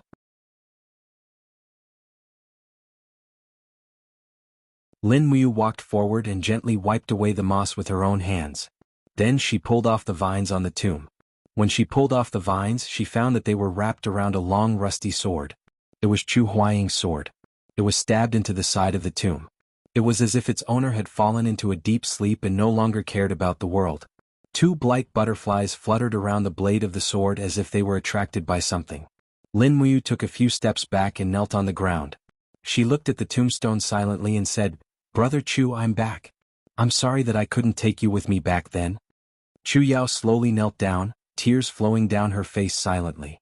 Qin Yin didn't care about the mud on the ground. She knelt in front of the grave and said softly, General Chu Huayin, you are the pride of the Empire and the pride of the Empire's soldiers. I hope that you will never be separated from Miss Jinxiang in the underworld. Feng Jixing slowly knelt down and said, Old Chu, rest in peace. Your vengeance, you and I will avenge you. Don't worry, none of the people who made you bleed in the past will have a good ending. This is my promise to you, Feng Jixing. Zhang Wei, Wei Chou, Jing Shanhe, and the others also knelt down one by one. Although Chu Huayin wasn't buried under the nation-guarding monument, everyone knew that he was the second martyr of the nation-guarding monument. Chu Huayin was even posthumously conferred the title of king a year ago. This was an unimaginable honor. This was probably what Chu Huayin was after, to bring honor to his ancestors. Moreover, the Chu clan was indeed known by everyone because of him. After paying respects to Chu Huayin and Jin Xiang, everyone got on their horses and went to the nation-guarding monument. Along the way, the shade of the trees shone on everyone. Lin Muyu gently held the reins and said, "Brother Feng, is there any news of Zheng Yifan?" No. Feng Jixing shook his head. There was no news of Zheng Yifan after he left Lanyan City. Originally, we all thought that if there was a rebellion, it would be led by Zheng Yifan. However, we guessed wrong. Zheng Yifan didn't have any intention of rebelling. Instead, it was His Majesty's brother, Qin Yi, who came from Lingnan and caused the chaos in Yihe Nation. How's the military strength of Yihe Nation now? Not bad. Feng Jixing thought for a moment and said, "The spies we planted in Yihe Nation for the past 3 years have reported that they have been recruiting new soldiers. Now they have a total military strength of around 500,000, which is comparable to the current military strength of the Empire. Moreover, the Empire was defeated in Qinling Mountains 2 months ago, so Yihe Nation's overall strength might be slightly stronger than ours. What's worse is that Yihe Nation has taken over Lingdong Province and Tongtian Province. They will definitely station their troops in these 2 provinces in order to fight the Empire again." Lin Muyu clenched her fists with a burning gaze and said, "This debt will be settled one day. Sooner or later, I will hang Qin Yi and Long Qianlin's heads under the eaves of Zetian Palace." As she said this, Lin Muyu asked again, "Have you found His Majesty's body?" "Yes, he was buried on the shore of Fairy Lake without building an imperial mausoleum." Feng Jixing said lightly, "This was decided by Duke Muyun and Duke Kanglin together." Beside him, Qin Yin said, "Father was so headstrong that he was killed at Fairy Lake. Perhaps it would be better for him to be buried by Fairy Lake.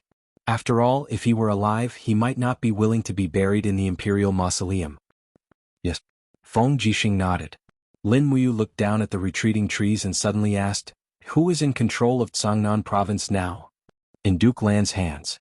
Wei Chou cupped his fists and said, "In June 3 years ago, Xiangyu led the army to soak the Daojiang River with poisonous fruits and cut off the water source of the righteous army in Wugu City. The poisonous water spread and caused a plague. Wugu City became a dead city and naturally fell into the hands of Xiangyu and Duke Lan. Although people have been migrating to Wugu City for the past 3 years, Wugu City is no longer as prosperous as it used to be. The total population is less than 500,000.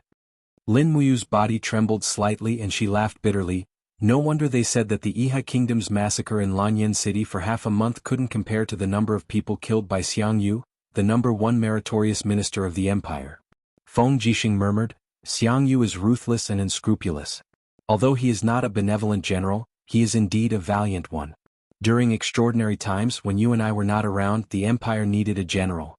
That's why Xiangyu has the status he has today. Without Xiangyu's contributions, I'm afraid that Duke Lan would not be able to stand up to Duke Yun. It's also thanks to Duke Lan and Duke Yun."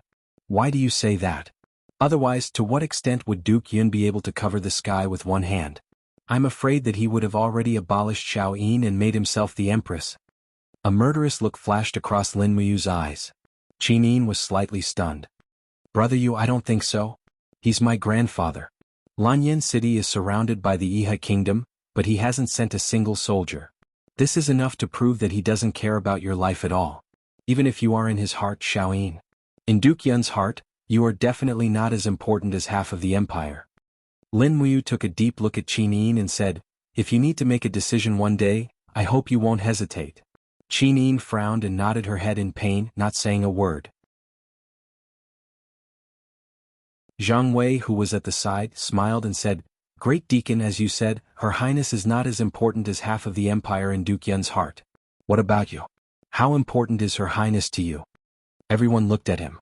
After a few seconds of silence, Lin Muyu raised her head and said, "I don't know, but I will do my best to help Xiao Yin combine the 2 halves of the empire." Feng Jixing was stunned and the corners of his mouth curled up slightly. The bodyguards of Muyu City behind Qin Yin looked at each other, and their eyes were full of shock. To them, Lin Muyu's words were too arrogant, but when it came from Lin Muyu, it didn't feel arrogant at all. It seemed that everyone thought it was not impossible. Qin Imperial Mausoleum, National Monument. The National Monument was lined up in a row, and the one at the front was the main monument. Lin Muyu, Qin Yin, Feng Jixing, and the rest got off their horses and came to the front of the giant monument. They looked up at the familiar names. The first name was Lin Muyu and the handwriting was strong. "Do you want to remove your name?" Qin Yin asked softly from the side. "No need." Lin Muyu still looked up and she smiled and said, "That day I really died. I will leave my name on it as a warning to myself. Every minute and every second, I might die to see Brother Chu Huayin, Brother Qinlei and the rest." Qin Yin nodded lightly. "All right then." Lin Muyu cupped her fists and said to the national monument in a deep voice, "Brother Qinlei, Grandpa Lei Hong, Grandpa Chu Chu, Brother Luo Lai, I Lin Muyu did not die. I'm back. Please watch from the underworld. Brother Feng and I, along with everyone else, will definitely help Xiaoyin regain her throne and return peace to the world. All the hatred will be washed away with blood." Feng Jixing also cupped his fists and said, "Qinlei, Deacon Lei Hong, Chu Xiaolai, please rest in peace. You is back alive and I will no longer fight alone. We don't know if we can change our fate, but we will definitely do our best." Qin Yin looked up at the sky and murmured, "Father, Brother Yu is back. Do you see it? He will not let you down and he has never let you down."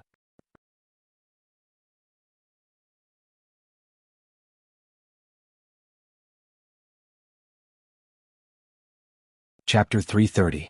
A month passed in the blink of an eye. In the month after Lin Muyu returned to Lanyan City, she spent her days going through the files in the Holy Temple. After the chaos in the Yihe Kingdom there were more and more files.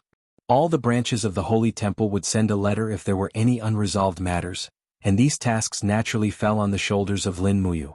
Other than that, she would go to Zetian Hall to accompany Qin Yin and Tang Xiaoxi, or go to the Spiritual Medicine Department to meet with the Spiritual Medicine Department's Great Deacon, Chu Yao, to teach her some cultivation tricks and techniques. As for personal martial arts training, she had basically practiced the 12 styles of the dragon taming spear technique in a month, and often exchanged pointers with a few deacons of the Holy Temple. She even occasionally acted as a Gold Star sparring master, which made a group of Gold Star instructors feel flattered. Everyone knew how strong Lin Muyu was, and being able to be her opponent was an honor. The only thing that troubled Lin Muyu was the broken sword left behind by the 7 luminaries Demon Emperor. She had not succeeded in smelting it for a month, as if the broken sword was completely insulated from the flames and the refining cauldron. There was nothing Lulu could do about it. Lulu was an intelligent being, but she could not analyze the structure of the broken sword, which was beyond her understanding. There was no other way, she could only wait until she obtained a stronger refining flame. As for Tang Lan and Su Muyun, they almost controlled the entire military and political power. Almost all the military positions in the army were divided between Su Muyun and Tang Lan's people. The Longdan army camp was still a 1,000-man formation that could not be broken through. It was the same for the Imperial Guards. Feng Jixing wanted to recruit more soldiers, but he had to pass through layers of obstacles. Fortunately, the Divine Temple staff had been pouring in from Cloud Province, Seven Seas Province, Heaven's Pivot Province, Earth Star Province, Songnan Province and other provinces. Many of the Divine Temple staff had even crossed the mountains and ridges in Lingnan. Although the Yihe Kingdom had already unified Lingnan, the Divine Temple was still loyal to the Empire. A portion of the Divine Temples in Lingnan had been destroyed, but there were still many who maintained contact with the Divine Temple's headquarters, so they had sent many people over. Lin Muyu was not worried that these people were spies from Lingnan. They were all accepted into Temple. Even if they were from Lingnan, he would make them his men. This was the confidence that a general should have. In this 1 month, almost 10,000 craftsmen had been employed to build the city. The entire residential area behind the Holy Temple had been turned into barracks, training grounds and martial arts halls. It was enough for more than 10,000 people to live in. Early in the morning, a ray of sunlight shone into the Great Deacon's office. Lin Muyu leaned against the chair and actually fell asleep. The files on the desk were piled up like a mountain. It was no wonder that even a strong person like him would be exhausted.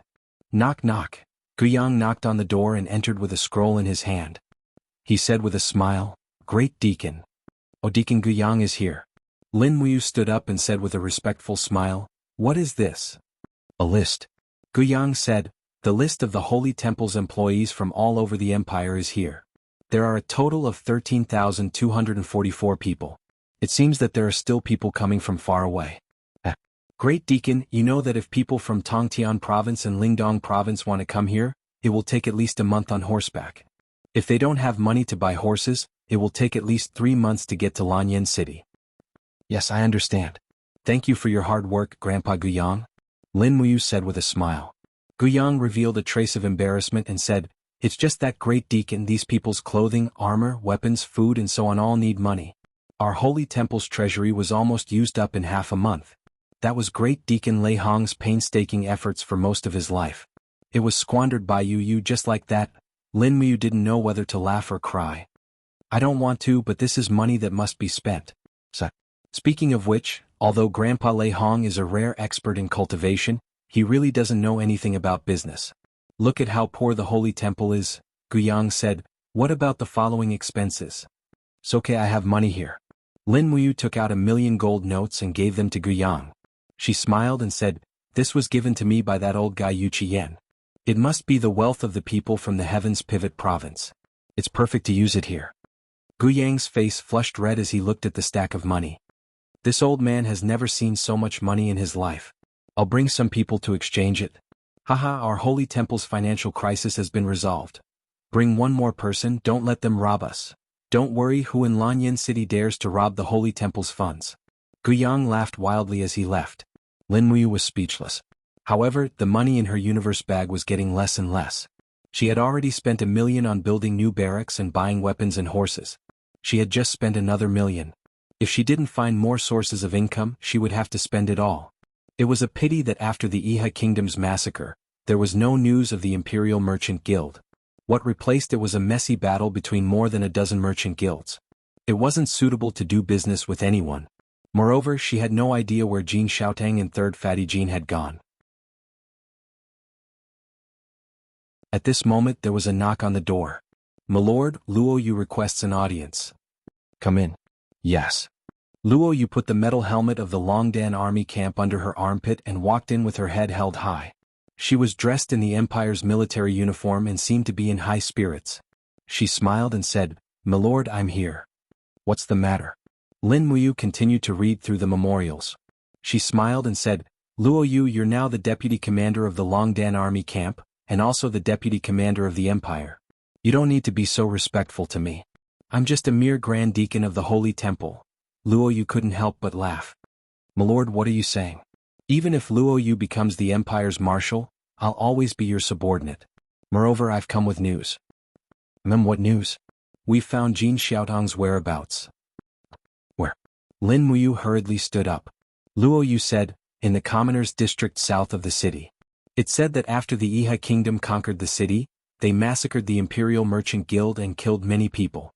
They took everything from the Imperial Merchant Guild. Furthermore, Jin Xiaotang's father also died in the massacre. Right now, Jin Xiaotang is running a small business, buying and selling some clumsy weapons. She's been bullied quite a bit when doing business with those mercenaries."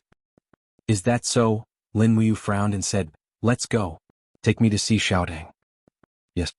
Perhaps it was because Lin Muyu's status was different now, but before he left, he was arranged to have 8 temple guards follow him. In any case, there were more than 10,000 temple guards training in the camp behind the temple. The temple was not lacking in manpower now. Luo Yu was dressed in the Empire's high-ranking officer's uniform and galloped alongside Lin Muyu. Lanyan City was too big. After galloping for nearly an hour, they finally arrived at the Commoners' District south of the city. This place was already filled with a foul atmosphere. It was a place where thieves, swindlers, wandering mercenaries, bards, prostitutes and patrons would appear. Luo Yu pointed to a tavern in the distance and said, "There, that tavern is where Jin Xiaotang often trades weapons with the mercenaries. She's in charge of maintaining and manufacturing the weapons, while the mercenaries are in charge of paying." Lin Muyu spurred his horse forward and dismounted from afar. He handed the reins to a temple guard and walked into the tavern with his hand on the hilt of his sword. The tavern was bustling with activity as everyone was drinking and no one noticed him. Under the dim light, some mercenaries in broken armor were drinking heartily not far away. They gulped down large cups of barley wine, which flowed down their beards and landed on their red chest hair, which seemed to be on the verge of burning. In the corner, Lin Muyu saw Jin Xiaotang. She was much thinner and weaker than before. She held a slightly rusty long sword in her arms and carefully placed it in front of a bearded mercenary. What? You want 2 Jinin coins for this kind of trash? The bearded mercenary suddenly stood up and pushed Jin Xiaotang away. His face was filled with an arrogant smile. How about I give you 2 nights of pleasure? Little girl, buying and selling weapons on Rotten Water Street is under the control of the Imperial Guards. Do you know who I am? How dare you bargain with me? Jin Xiaotang felt wronged and tears welled up in her eyes. She stood there motionlessly and muttered, 2 Jinin coins, not 1 less. If you give me less, I won't even have money for this week's bread. 2 Jinin coins, right? Here. The mercenary randomly took out 2 copper coins and threw them on the table. He smiled and said, Here, don't say that I took your sword for free. Jin Xiaotang was on the verge of tears. This is 2 copper coins, everyone saw it. Do you want to die? The bearded mercenary was completely enraged. He stepped forward and grabbed Jin Xiaotang's neck. Suddenly, a strong gust of wind swept past and a strong palm blocked the mercenary's arm. Like a pair of iron pincers, it pushed the mercenary back. Bam! The bearded mercenary slammed heavily into the wall. He immediately became dizzy and shouted angrily, Who is it? How dare you offend me in Rotten Water Street? But when he looked closely, he realized that the person in front of him was wearing the armor of a high-ranking general of the Empire. There was a very noble-looking golden leaf on his chest, and he immediately sobered up. Luo Yu said coldly, What, you want to challenge the great deacon of the Holy Cathedral? Get lost. The bearded man's nature of bullying the weak and fearing the strong was exposed. He immediately turned to leave. Wait, put down your sword, Lin Muyu said coldly. The bearded man put down his sword and looked at Lin Muyu with respect in his eyes. Then he ran out of the tavern as if he was escaping. Jin Xiaotang looked at Lin Muyu dumbfoundedly. She suddenly opened her arms and threw herself into his embrace. She cried loudly, Big brother Yu, my father was killed by the Yihe kingdom. Uncle Zhang, Uncle Lu, Elder Jin and the others are all dead, all dead. Lin Muyu hugged her frail body and said, I know. Don't cry, Xiaotang. Everything will be fine. And, the Sword Elder is also dead. Jin Xiaotang's eyes were filled with tears. The Sword Elder's hidden sword was taken away by Luo Lan. All his wealth was robbed by Luo Lan. Lin Muyu trembled. Although the Sword Elder was eccentric, he was still his swordsmanship instructor. Luo Lan's blood debt seemed to have increased. Shouting, How did you end up like this? Lin Muyu asked. Jin Xiaotang wiped her tears and said, Panding, he saw that the Imperial Capital Chamber of Commerce lost power after my father died.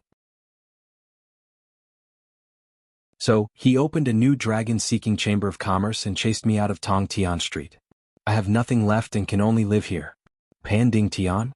Lin Muyu frowned. Isn't Pan Ding Tian's daughter Pan Zyridium your best friend? She didn't protect you? Zyridium had no choice. Don't worry, I'll be there for everything. Lin Muyu's eyes turned cold.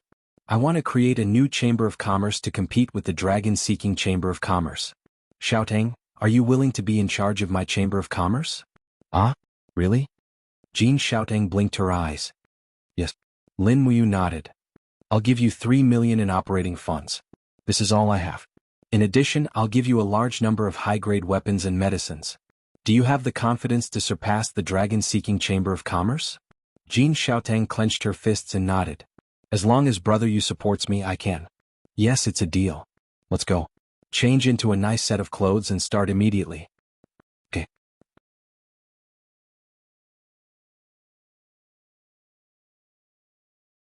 Chapter 331. In the afternoon, Jin Xiaotang had already changed into a brand new set of clothes, and once again became delicate and beautiful. As the saying goes, clothes make the man.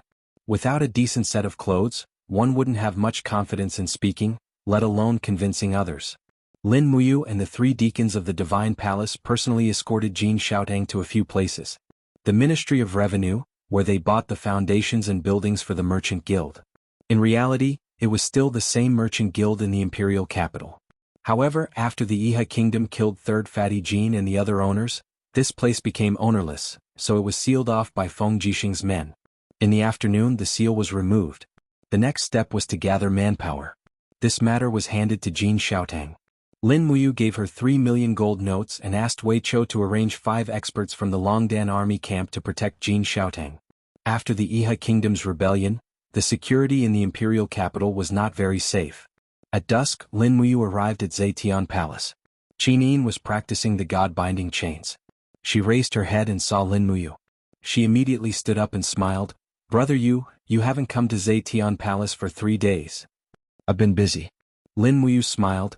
"Xiaoyin, I have good news for you this time." "Oh, what good news?"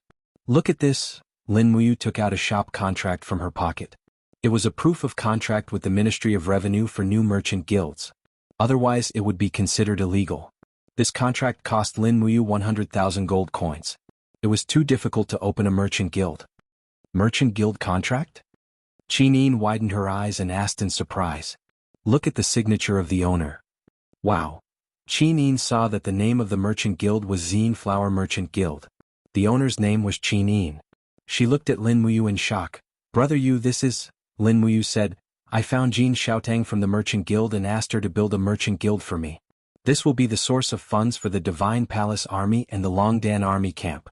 But if I do it boldly, Duke Lan and Duke Yun will definitely make things difficult for me. So, I decided to let you, the Empress, be the owner of the merchant guild. This way no one will make things difficult for you. Xiaoyin, all you have to do is sign your name and stamp the Empress's seal. That will be enough." "I see." Qin burst into laughter. "Brother Yu is really meticulous. You even thought of such a method. By the way, what's the situation with the Holy Palace Army? How is the Divine Palace Army doing?" "More than 13,000 people have gathered and are training. Don't worry." Lin Muyu said confidently, "The Divine Palace Army will be your bargaining chip, Xiaoyin. Write a letter to Xiao Shi and ask her to order the demons to tame more war horses. In the future, the Divine Palace Army will buy war horses from them at a low price." "Okay, I will do it." Qin took out a brush and ink. She quickly signed her name on the contract and stamped it with the Empress's seal. Lin Muyu kept the contract as if it was a treasure and smiled. "Just wait and see the rise of the Zine Flower Merchant Guild. If we can control the economy of Lanyan City, we will not have to be afraid of Duke Lan and Duke Yun." "Okay. I will leave now. I will come and see you when I am done." "Okay. Goodbye, Brother Yu." Qin walked him all the way to the door. She watched as Lin Muyu mounted his horse and galloped away. She was happy and disappointed at the same time. She was happy that he came back alive, but she was disappointed that he couldn't stay by her side after running around for her.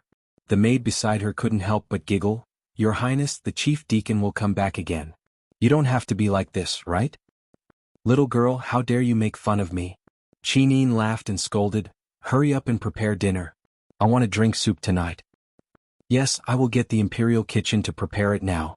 At night, when Rinpochen arrived at the entrance of the new merchant guild without stopping, she found that Jin Xiaotang had already hired a large group of workers to renovate the shop. Although the total area of the new merchant guild was less than 20% of the original one in the capital, everything would come back as long as the business was booming. Jin Xiaotang, who walked out of the commoners' area, looked radiant. Her entire temperament had changed. When she saw Lin Muyu, she immediately greeted her with a smile and said, "Brother Yu, everything is ready. We can hang out our shop tomorrow." "That's good." Lin Muyu asked, "How's the source of goods?" Jin Xiaotang nodded and said, "It's almost done. I contacted some suppliers that I knew in the past and bought a batch of spirit stones, armors, weapons and so on at a price 10% higher than the Dragon Merchant Guild. I plan to open 5 shops in the Zine Flower Merchant Guild: spirit stones, armor, weapons, medicine and auction. After that, I will slowly open a rice shop, cloth shop, game shop and so on. What do you think, Brother Yu?" "Well, we'll do it step by step." Lin Muyu smiled and said, "Did we attract the attention of other merchant guilds with such a big fanfare?" "Of course." Jin Xiaotang giggled and said, "A few shifty-eyed fellows came in the afternoon. I knew they were from other merchant guilds at first glance. Currently there are 3 large merchant guilds in Lanyan City. Pandingtian's Dragon Merchant Guild is the largest with a total capital of nearly 200 million Jin Huan coins. Lu Xian's 1000 Victories Merchant Guild has a total capital of about 80 million Jin Huan coins. Zhao Su's Soaring Dragon Merchant Guild has a total capital of about 52 million Jin Huan coins. I've found out that if we want to officially rise in the Zine Flower Merchant Guild, We must challenge the authority of these 3 large merchant guilds. Are you confident? Lin Muyu asked with a smile. Jin Xiaotang pursed her lips and smiled faintly. She walked up to him and held his arm and said coyly, "It depends on your performance, brother. As long as you show your special skills, these people, humph, are not worth mentioning at all." Perhaps, you still want to dream of extreme peaks? Yes, although Dream of Extreme Peaks is only a level 7 potion, its formula has long been lost and no one knows how to refine it. Only brother you knows how to refine it. This is our chance. I've already sent people to search for medicinal ingredients for the Rainbow Lotus and the Skeleton Tree. I plan to auction 50 bottles of Dream of Extreme Peaks at that time for the opening of the Zine Flower Merchant Guild in 3 days. After that, 50 bottles of Dream of Extreme Peaks will be auctioned every day for the next 4 days, provided that brother you can refine 250 bottles of Dream of Extreme Peaks. All right. Lin Muyu sighed and said, I've had a hard life. I've always had to work hard. Jin Xiaotang giggled and said, don't be unreasonable. The entire Zine Flower Merchant Guild is yours. I'm just working for you. You have to understand this. Yes, I understand. Lin Muyu reached out and patted her head. She smiled and said, work hard. I won't mistreat you. Jin Xiaotang was stunned. Her eyes were a little red and she said, I don't ask for anything else.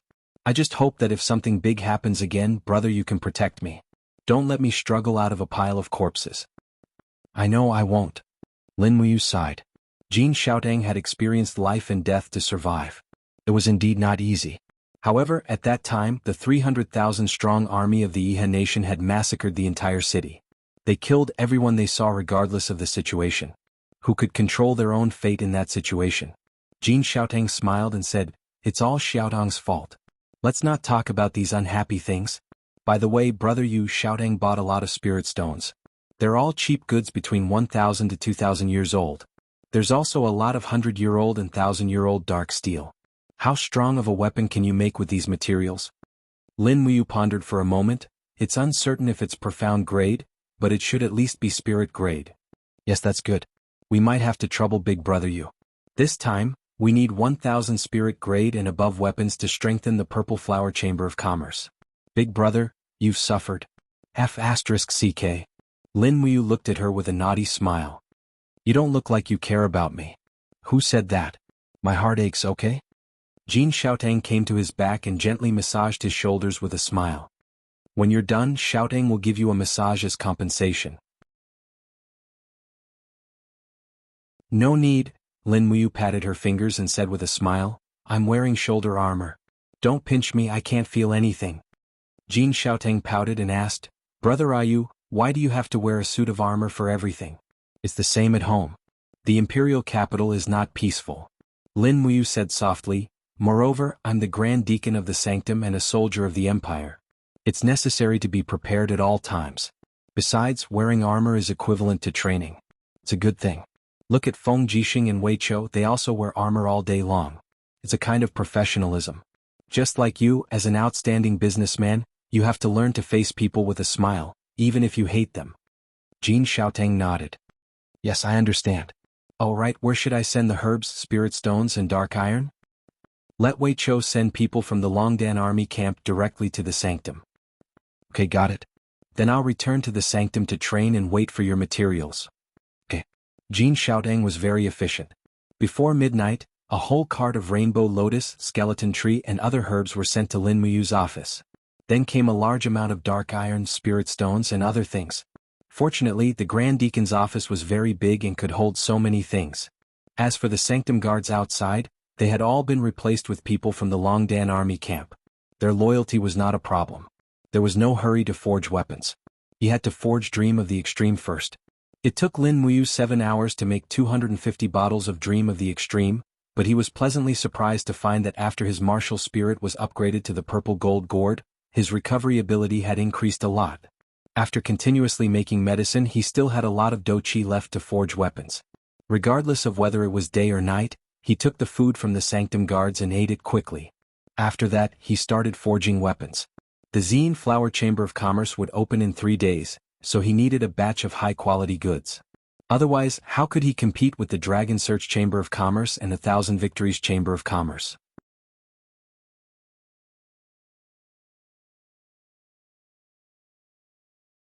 Chapter 332.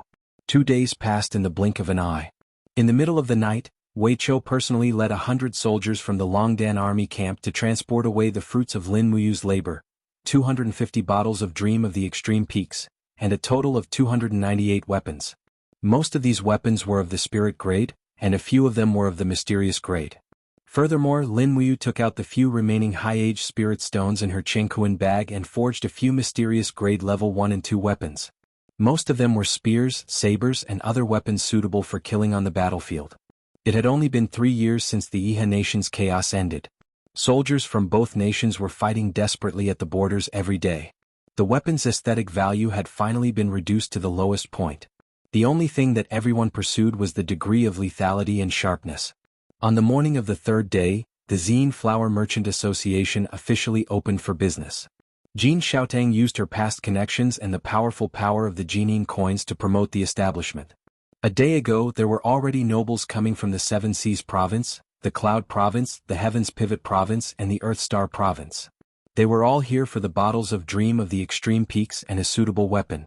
Great Deacon Miss Xiaotang is already waiting outside, Ma Lin, the Gold Star instructor of the Sanctum, said respectfully from outside. Oh, got it? Lin Muyu was taking a nap with her eyes closed. When she heard Ma Lin's voice, she immediately opened her eyes and patted the dust off her body. She said, Sir Ma Lin, call all the Gold Star instructors and Gold Star sparring masters to follow me to the Zine Flower Merchant Association to support Xiaotang. Yes, Grand Deacon. Soon, a total of 7 Gold Star instructors, 5 Gold Star sparring masters, and 3 deacons were ready. They stood respectfully in the hall, waiting for Lin Muyu, the young Grand Deacon. Although he was very young, Zheng Shanhe by Li Fu, and the others were already convinced by this young Grand Deacon. Lin Muyu had been in a coma for 3 years. He was now 26 years old, but he had already stepped into the third heaven of the heaven realm. He could break through and step into the sanctuary realm at any time.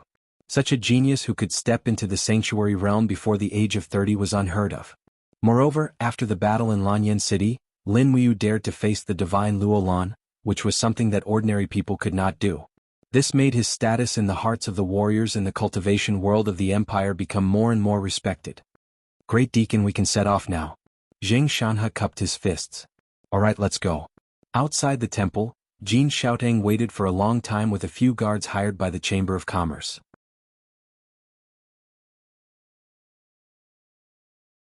She smiled and said, Brother Yu, if you didn't come out I would have rushed in. Soon the opening ceremony is about to begin.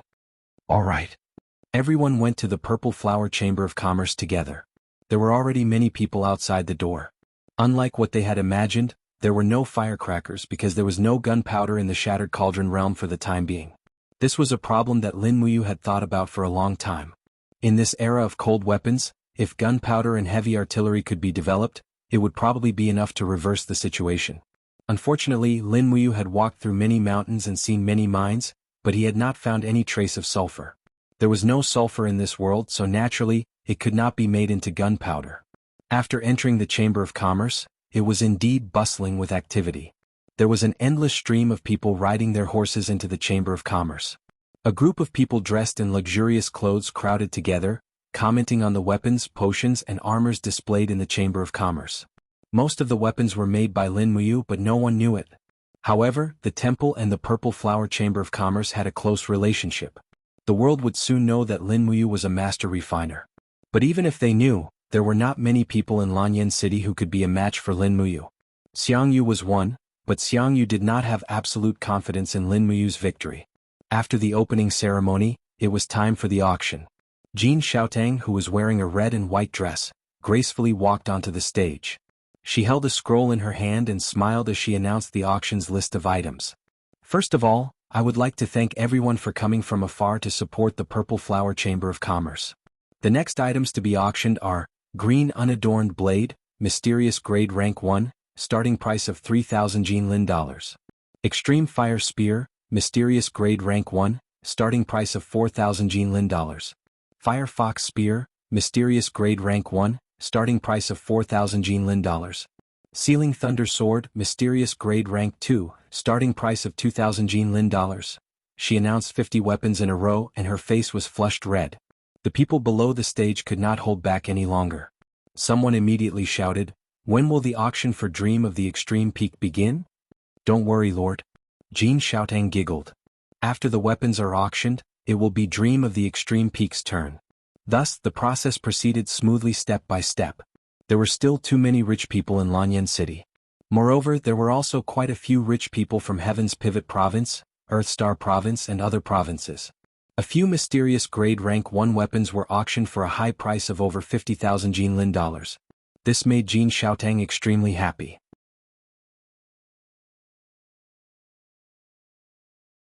When it came to the auction of Peak of Dreams, it caused an even bigger uproar. The first bottle of Peak of Dreams was sold for 14,000 gold king coins, and the second bottle was sold for 13,200 gold king coins. On the second floor of the auction, Lin Muyu, Wei Chou, Qin Yan, and the rest were watching the auction with great interest. In the past, it was the Imperial Capital Chamber of Commerce that earned money. But this time it was all their own profits. Qin Yan narrowed his eyes and said, "Big brother, look at that person in black who just bid for a bottle of Dream of the Extreme Peak. Looking at his attire, he should be from Lingnan. Could he be a spy from the Yiha Empire? Do you want me to take him down?" "No need." Lin Muyu shook her head. "Even if he's from the Yiha Empire, he can't make a move here. The Purple Flower Chamber of Commerce is a merchant. Moreover, there are still merchants traveling between Lingnan and Lingbei to this day. So there's no meaning in capturing people here. It will only ruin our own business. And I understand." However, not long after, there was suddenly a hubbub of activity outside. A Longdan army camp soldier dashed up the stairs and cupped his fists at Lin Muyu. "Lord, something bad has happened. Tang Lu brought a group of 7C City Defense Army and is causing trouble outside. He said that the Purple Flower Chamber of Commerce has infiltrated a spy from the Yiha Empire. He wants to bring people to capture them. Our people are almost unable to stop them." "Tang Lu?" Lin Muyu gritted her teeth and said, "Go, follow us out to take a look. Don't let Tang Lu's people disrupt the order of the Chamber of Commerce." "Yes." A group of staff from the Longdan Army camp and temple followed Lin Muyu downstairs and took a detour to the entrance of the Chamber of Commerce. Sure enough, Tang Lu brought around 300 City Defense Army soldiers and was causing trouble outside. They were almost at the point of drawing their swords. "Stop!" Lin Muyu shouted in a low voice. She walked forward with a slight smile and cupped her fists. "This subordinate greets the Marquis of Lingbei." Tang Lu also smiled and cupped his fists. "Tang Lu greets the Grand Deacon. I didn't know that the Marquis would grace us with his presence. No need to be polite." Tang Lu waved his hand and said with a slightly respectful expression, "Grand Deacon, I just received a secret report saying that a spy from the Yiha Empire of Lingnan has infiltrated the merchants and entered the Purple Flower Chamber of Commerce. So, I immediately led the City Defense Army to capture him. I hope that Grand Deacon can let them pass. I am carrying out official duties." "Official duties?" Lin Muyu raised her brows and said with a smile, "As far as I know, the Imperial Army is responsible for the safety of the city. I dare not trouble the Marquis of Lingbei's City Defense Army. Why is it this time?" Tang Lu said, "A spy from the Yiha Empire has infiltrated Lanyan City.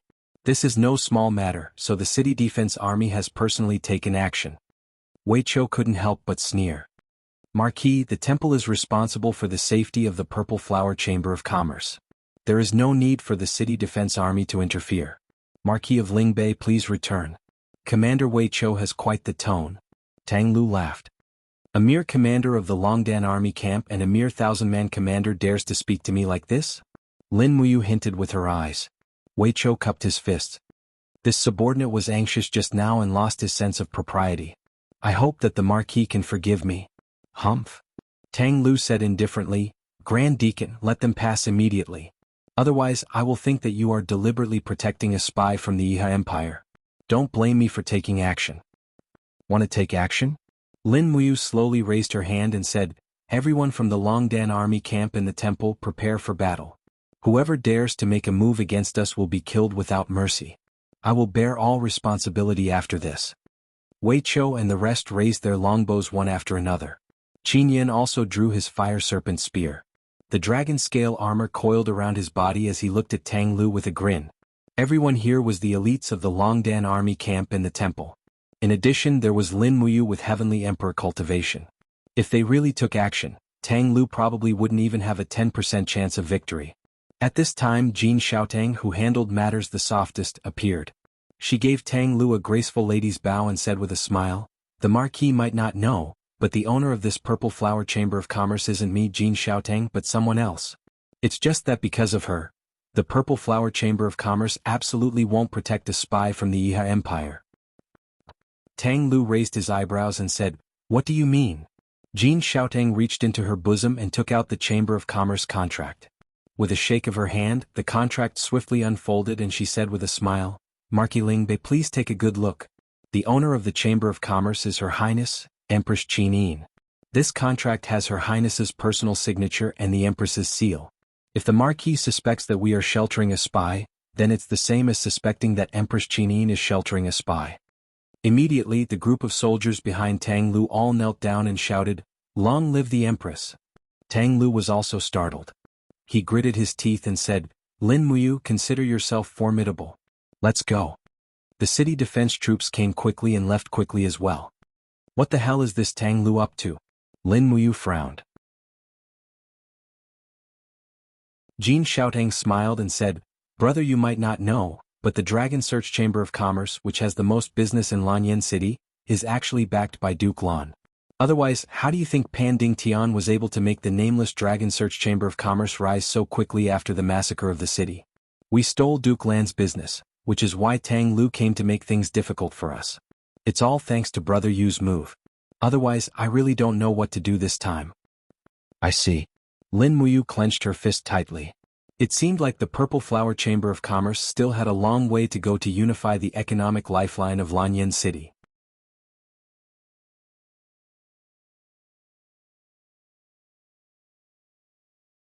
Chapter 333. On the first day of business, the Zine Flower Chamber of Commerce earned 21 million Jianyin coins. Neither Lin Muyu nor Jean Xiaotang had expected such a huge number.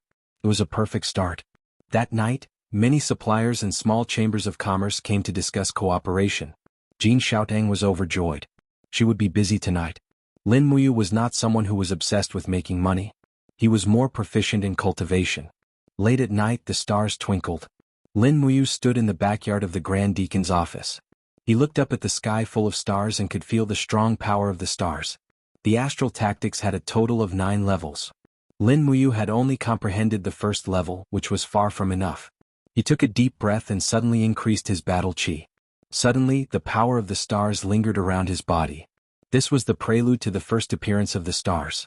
However, he did not condense a killing move. Instead, he used the power of the stars in his body to cultivate his EC. For a moment all the stars in the sky dimmed. Rays of starlight that were hard to see with the naked eye fell to the ground and slowly entered Lin Muyu's body. If someone paid attention, they would find that the stars in Lanyan City were much dimmer than before. After more than 2 hours, the backyard of the Grand Deacon's office was like a spectacle. Bright stars floated around Lin Muyu's body and slowly flowed. Lin Muyu's face showed a relaxed expression. He opened his hands naturally and 2 blue stars appeared in his palms. At this moment he was like a god in the universe, able to grasp the vast stars in the palm of his hand. Swoosh, swoosh. In the EC, wisps of blue light and fiery red light spiraled together and slowly generated the power of the stars. Lin Muyu could not help but be ecstatic. This was a sign that the astral tactics had broken through to the second level. As long as the EC could generate stars, then it would be able to enter the second level. The condensing of stars in the EC, as the name suggested, was actually a kind of spiritual power. The integration of the power of the stars into the spiritual power was a higher level of martial arts. Fortunately, Lin Muyu had cultivated the spiritual pulse technique for many years, and her soul was already very strong. Just like that, rays of stars condensed in Lin Muyu's E-High. Her spiritual perception also appeared in her E-High. Lin Muyu looked up and saw that there were more and more stars in her E-High. It was as if all the stars in the sky were contained in her E-High. Swish, swish, swish. A blazing sun hovered in the sky above the sea, and at the same time 8 small stars hovered around it. This was the solar system. Lin Muyu was shocked. It was indeed the solar system. This was probably the solar system created by the star tactics with her deep consciousness.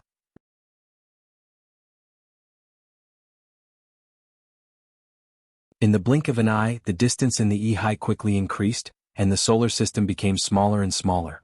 It disappeared in the brilliant galaxy and was replaced by the even more majestic Milky Way. The Milky Way was so bright that Lin Muyu was stunned. He could even feel the strong power coming from these stars. It was so powerful that it was the power of the stars that humans could not truly control. Soon, the Milky Way became smaller again and was replaced by a vast nebula. The stars in these nebula were like flames that quickly condensed and fell from the sky, falling directly on Lin Muyu's spiritual body. Ah! Lin Muyu could not help but tremble. His body seemed to be on fire. Was this the myriad world stars tempering his body and soul? The endless pain was like cutting his heart and flesh. Lin Muyu could not help but curl up there and wail. Every inch of his skin was being burned and tempered by the star fire. But he had to get through this, otherwise the breakthrough of the star tactics would fail. As the 7 luminaries Demon Emperor said, the star tactics was more mysterious than the 7 luminaries. This also meant that the cultivation of the star tactics was more difficult than the 7 luminaries. It was millions of times more difficult. After an unknown amount of time, the pain in Lin Muyu's body finally slowly disappeared. The myriad world stars in his Yi slowly circulated, nourishing his soul. Ah! He took a deep breath and his spiritual sense flew out of his Yi. He slowly opened his eyes and found that the sky was already bright. The sky was bright. Unknowingly he had cultivated for an entire night. At the same time, there seemed to be a force in his palm that could not be released. He gently exerted his force and suddenly, with a hua sound, a beautiful silk ribbon was pulled out from his palm. It swayed slowly as if it had a life of its own. But Lin Muyu was shocked. This was not a ribbon, it was a nebula. This power wasn't something the ribbon could compare to. The second move of the star tactics was finally mastered. It was the star chain in his hand. Whether it was toughness or attack power, it was very scary. Lin Muyu did not even dare to fully release it because the explosive power was too strong. He did not want to personally destroy the rebuilt holy sanctum. He slowly withdrew his strength and the star chain like a ribbon seeped into his body. But Lin Muyu also noticed that there was a blue flame lingering around his body. It was the star flame. He was extremely happy. He was worried that there was no stronger flame in the crafting treasure cauldron, and this star flame actually came to him. Tonight's cultivation of the star tactics was a buy one get one free deal. He quickly took out the crafting treasure cauldron and carefully moved the remaining star flame in his body and on the surface of his body into the crafting treasure cauldron, and then slowly refined it. The star flame was not the fire of the human world. It was more violent than the heaven fire, so it was not an easy process to refine the star flame. He did not eat, drink, and could not stay. Until dusk, the star flame finally seeped into the 7th layer of the crafting treasure cauldron and became the 7th layer of the crafting treasure cauldron. Lin Muyu let out a sigh of relief and said loudly, "Guards, bring me my dinner." "Yes, Grand Deacon." The guards who did not dare to disturb his cultivation were finally relieved. It was good that the Grand Deacon was willing to eat, at least he would not starve to death. The dinner was very sumptuous. There was a roast chicken, a braised pork knuckle, and a big bowl of rice. It seemed that the kitchen knew that Lin Muyu, the Grand Deacon, needed nourishment after cultivating for a whole day. It was not easy to have such a meal now. After all, Lanyan City was no longer the Lanyan City it was 3 years ago. After the Iha nation invaded, they burned and massacred the villages and small cities along the way, turning thousands of miles of fertile land in Lanyan City into wilderness. 2 years ago many people starved to death in the barren land, and now it was not much better. Many people starved. The imperial capital was prosperous, but starving people could be seen everywhere outside Lanyan City. Even the Empress, Qin was already frugal. Naturally, Lin Muyu was embarrassed to be extravagant. Otherwise he who was so hungry that he was about to die, could swallow a whole wild boar. After dinner, he practiced a set of demonic sound boxing to help with digestion. After cultivating the 2nd level of the star arts, he did not feel sleepy at all and continued to cultivate. Once again he took out the treasure refining cauldron and placed the broken sword left by the 7 luminaries Demon Emperor into the treasure refining cauldron. Streams of star flames spurted out, surrounding the broken sword and slowly turning it in the air. The flames burned fiercely. This time, from the beginning, Lin Muyu felt the possibility of refining this broken sword. The 7 luminaries Demon Emperor said that it was a good treasure, but what kind of treasure was it? After refining for nearly 6 hours, it was late at night. Finally, the surface of the broken sword slowly melted. The dust fell gently, revealing the true appearance of the sword. Lin Muyu saw a word on the hilt. It was vaguely the word, Yi.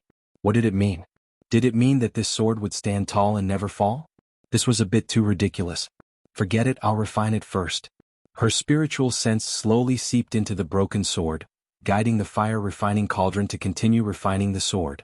At the same time, Lin Muyu could clearly feel that this broken sword seemed to be protected by a very powerful force.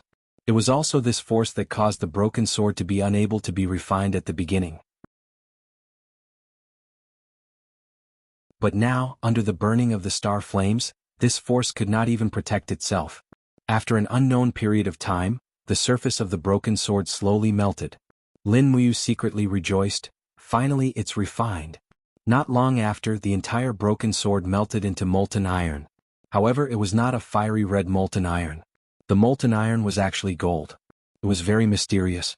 This was something that Lin Muyu had never seen before, but this was not because of the iron. This was because the molten iron was only 10,000-year dark iron.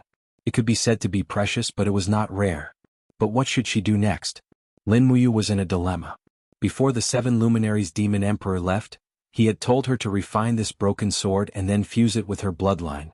But how was she going to do that? He frowned and continued to refine the molten iron. After an unknown period of time, waves of true yuan suddenly separated from the boiling molten iron. Yes, it was this golden true yuan. Come on. Lin Muyu let out a low grunt and stretched out her left arm, allowing the molten iron to baptize. At the same time, the golden true yuan slowly seeped into Lin Muyu's arm. Suddenly she felt a sharp pain. It was a pain that burned her soul. F***ck, he almost couldn't help but moan. He hurriedly condensed his soul to protect his spiritual sense from being damaged.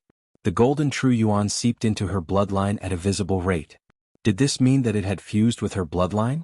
Slowly feeling it, it seemed that there was a kind of power surging in her bloodline. At the same time, the golden light around her body shone brightly. The purple gold gourd martial spirit came out of her body. It seemed to be resisting something. It appeared again. Last time, the purple gold gourd was resisting Buhai's flame wolf martial spirit. What was it resisting now? But this time the resistance was ineffective. The vigorous power in her body was like a gangster in a nightclub. Ignoring the golden gourd's resistance, it entrenched itself in Lin Muyu's body. This process lasted for nearly 5 hours. Finally, Lin Muyu's body went limp. She knelt on the ground. It was as if all the strength in her body had been sucked dry. When she looked inside her Ihai, she found that there was not only the purple gold gourd. There was another golden light slowly lingering in her body. What was that? Lin Muyu was shocked. She hurriedly opened her palm and let out a low grunt, summoning her martial spirit. Buzz. The golden light shone brightly. A golden chain broke out of her body and lingered around her arm like a god. Lin Muyu was stunned for a moment. God-binding lock. The 7 luminaries demon emperor's final gift was actually the God-binding lock martial spirit.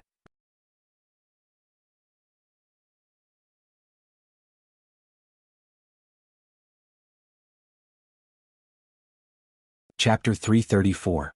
Finally, at this moment, Lin Muyu understood the 7 luminaries demon emperor's good intentions. 200 years ago, in the battle of the 17th level of Purgatory, the founding emperor of the Qin Empire, Qin Yi, died in battle. The power of his martial soul was contained in the broken sword, but it was stolen by the 7 luminaries demon emperor. The 7 luminaries demon emperor kept this broken sword all this time to refine the God-binding chain's martial soul. But in the end, he changed his mind and decided to give the God-binding chains to Lin Muyu as a gift. Kneeling on the ground, Lin Muyu gently closed her eyes and enjoyed the moment of peace as she felt the strong power contained in the God-binding chains. Finally, other than the defensive gourd martial soul, Lin Muyu obtained the world's strongest offensive martial soul, the God-binding chains martial soul. Although it was only the first level of the God-binding chains martial soul, it could at least increase Lin Muyu's offensive power by about 10%. The next step was to find a suitable spirit beast in the dragon-seeking forest and help the God-binding chains advance to the 8th level of the first-grade martial soul. Lin Muyu had the cultivation of a celestial emperor, which was enough to bear the power of the 8th level martial soul. Slowly withdrawing the God-binding chains martial soul into her body, Lin Muyu knew very well that she must not reveal the God-binding chains in front of others unless it was absolutely necessary. After all, everyone knew that the God-binding chains was the Qin clan's unique martial soul. Even Qin Yi and the emperor 2 generations ago did not comprehend it. After Qin Lei's death, the only person in the world who possessed the God-binding chains was Qin Yi. If everyone knew that Lin Muyu also possessed the god-binding chains, the impact would be unimaginable. Although she did not know whether the impact would be good or bad, Lin Muyu knew very clearly that once she revealed the god-binding chains, Tang Lan and Su Muyun would definitely think of ways to kill her. Since ancient times, the throne was passed down to males and not females. If the world knew that Lin Muyu also possessed the god-binding chains, they would speculate that she was also of Qin Jin's bloodline. If that happened, then the throne might change hands. Su Muyun would not allow an outsider to ascend the throne to his granddaughter, and Tang Lan would not allow someone else to destroy half of the empire that she had painstakingly built up. Taking a deep breath, Lin Muyu smiled. No matter what, it was great news that she had two martial spirits. Furthermore, there was a limit to keeping a low profile. Once his life was in danger, all 8 martial spirits would come out to greet him. However, what surprised Lin Muyu the most was that the god-binding chains did not reject the golden gourd. It seemed like it had acknowledged the golden gourd's status as a god-binding chains. On top of that, there was another piece of information. The golden gourd's grade was not inferior to the god-binding chains. Perhaps, under the silent cultivation, the golden gourd already had the strength to contend with a first-class martial spirit. At this time he finally felt tired. He walked into the office and knocked on the door. He said to the guards outside, "I am going to sleep. No one is to disturb me." "Yes, Grand Deacon, but are you really going to sleep in the office?" Don't disturb me." "Yes, this subordinate obeys." He rested on the reclining chair at the side of the office, and he slept for 3 days and 3 nights. When Lin Muyu woke up, it was already 3 days later. Her stomach was growling with hunger. She opened the door and said, "Prepare a table of delicious food. I want to eat a table of delicious food." A snicker came from the side. It was Chu Yao, who was sitting there in a young lady's outfit. She was reading the morning newspaper of Lanyan City. She turned around and smiled. I have been waiting for you for 4 hours." "Ah, Sister Chu Yao is here. I've been cultivating for too long, so I have slept for too long. Let's eat together later." The kitchen of the sacred temple was very efficient. 7 to 8 people worked together to prepare a table of sumptuous dishes. Lin Muyu and Chu Yao ate together. After eating 2 roasted chickens and a deer leg, she felt 70% full. She patted her stomach and burped. "Sister Chu Yao, you do not come without a reason. You must have something to tell me, right?" Chu Yao smiled and said, "Here's the thing. The elixir department has recently recruited many new pharmacists. We have more than 10,000 bottles of precious medicine left. I heard that you and Jean Xiaotang have opened the Xin Flower Chamber of Commerce. So, I want to sell these medicines to you. After you sell them, you can deduct the handling fee and use the rest to fill the treasury of the elixir department. What do you think?" "Oh, are you here to talk about the percentage?" Lin Muyu smiled. Yes, my good, you tell me how much you want." The Dragon Search Chamber of Commerce and the Thousand Victories Chamber of Commerce are too greedy. They want to take 30% of the sales. "I see." Lin Muyu nodded and said, "Then tell Xiaotang that the Xin Flower Chamber of Commerce will only take 10% of the sales. After all, we have just opened a new business. What do you think, Sister Chu Yao? 10%? Chu Yao said happily, Deal. I, the Grand Deacon of the Elixir Department, can make the decision." "That's good." Lin Muyu grabbed the 3rd roasted chicken and said, "Power breeds corruption. You have to be careful. Xiao Yin recently sent Feng Jixing to investigate the corruption in the various departments of the empire. Don't let him catch you." Chu Yao burst into laughter. "Brat, who curses me like that? Don't eat too much. Be careful or you'll get stuffed." "It's fine. I have a big appetite. Bring me a cow and sprinkle some cumin on it. I can eat it alive." After a night's rest, Lin Muyu received a summons from the Zetian Palace the next day. He was also going to attend the court meeting. Early in the morning he washed up and got on his horse. He went to the Zetian Palace alone with the Dragon Spirit sword on his back. He had already changed into a brand new Grand Deacon's armor. It was not much different from the original, but there were many floating gems embedded around the armor. As a result, the weight of the armor was much lighter, but its defense was not reduced. In front of the Zetian Palace, Zhang Wei was leading a group of imperial guards. He cupped his fists and smiled from afar. "Lady Lin Muyu, you're here for the morning court?" "Yes." Lin Muyu asked, "Is Brother Feng already at the Zetian Palace?" "Yes, go find him. Old Zhang will come after patrolling." "All right." Stepping into the Zetian Palace, Lin Muyu found it difficult to find her position. She did not have a military rank and was only a Grand Deacon. This position was not listed in the Empire, so it was slightly awkward. "You over here." Fortunately, Feng Jixing called out to him from afar and let him stand beside him. The position of a Grand Deacon was about the same as that of a commander. Feng Jixing looked at Lin Muyu with a hint of surprise in his eyes. Yu's aura seems to have changed. Lin Muyu was shocked. Could it be that Feng Jixing could tell that she had obtained the God-binding chains, or that she had comprehended the second level of the astral arts? "What's wrong? There's something different. I can't tell, ha." Feng Jixing waved his hand. "Let's not talk about this. I have something to tell you." "Oh, what's the matter, Brother Feng? I want to borrow someone from you." "Who?" Feng Jixing scratched his head awkwardly. "Look, other than me, the rest of the Imperial Guards are all boorish people like Jianghu and Xiahou Sang. They are as boorish as you want them to be. There's not a single one who is meticulous. However, the Imperial Guards have 20,000 people, so we need a strategist who can take charge. So, Brother Feng wants to borrow a general from you in the Longdan army camp." Lin Muyu knew that things were bad the moment she heard this. F***CK, don't tell me you've fallen for Luo Yu? Haha, it's Luo Yu. Feng Jixing hugged Lin Muyu's shoulder intimately. He smiled. "There's no need for us to be so formal. Look, the Longdan army camp only has 1,000 people now. It can't be expanded in a short period of time. Moreover, the Longdan army camp now has Fengxi and Qin Yan. There's also Wei Chou, the commander who's skilled in both the pen and the sword. Take pity on your brother Feng.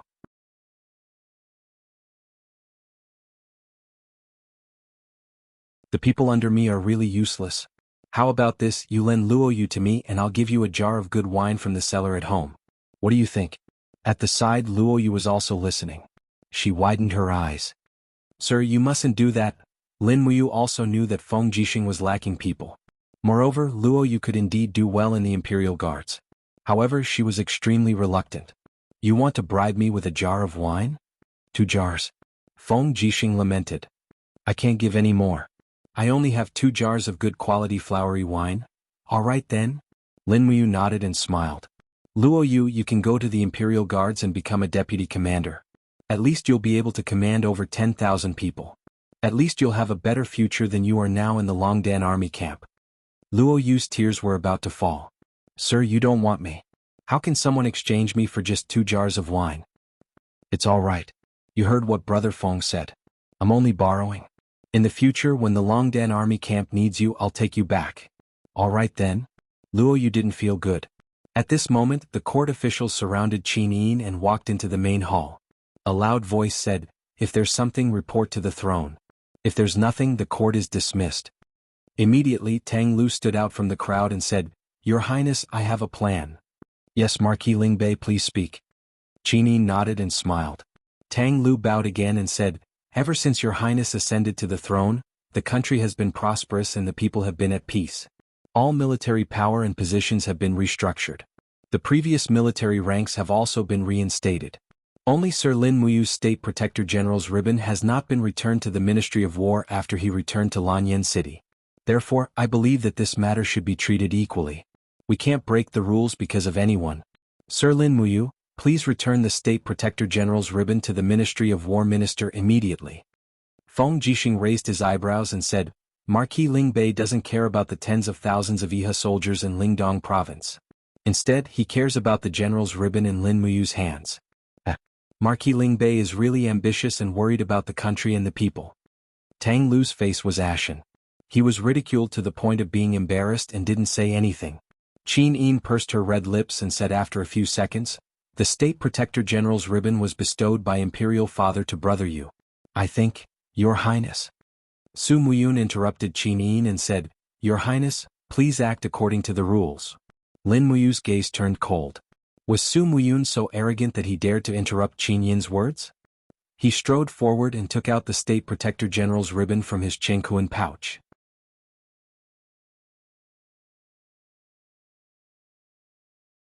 He handed it over to the Ministry of War Minister Xueling and turned around to look at Su Muyun with a gaze as sharp as a sword.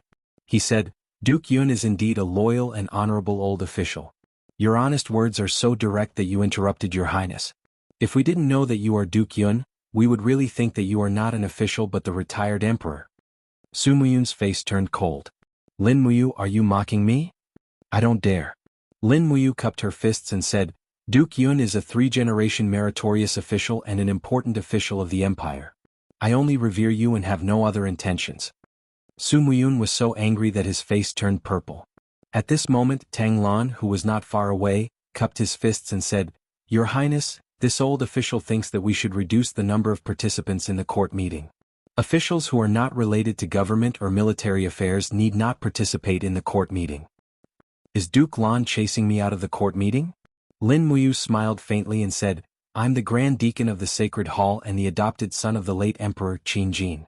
Apart from Qin Jin and Her Highness, no one else has the right to make me leave Zetian Hall. Tang Lan looked at him calmly and did not say anything.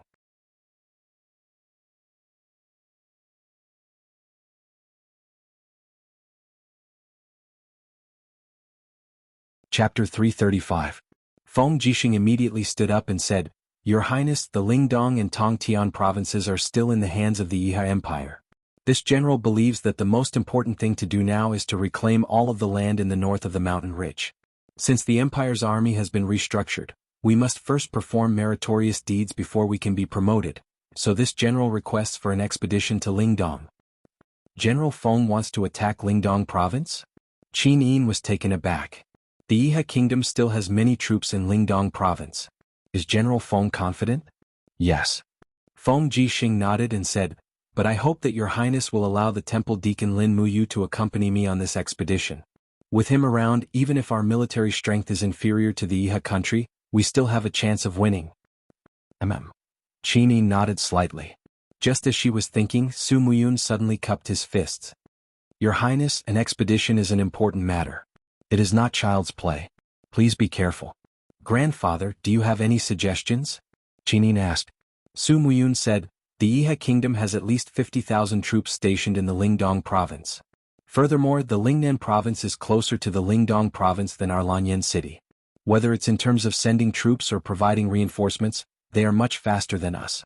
That's why this old subject believes that we need at least 100,000 troops to have any chance of success in this expedition.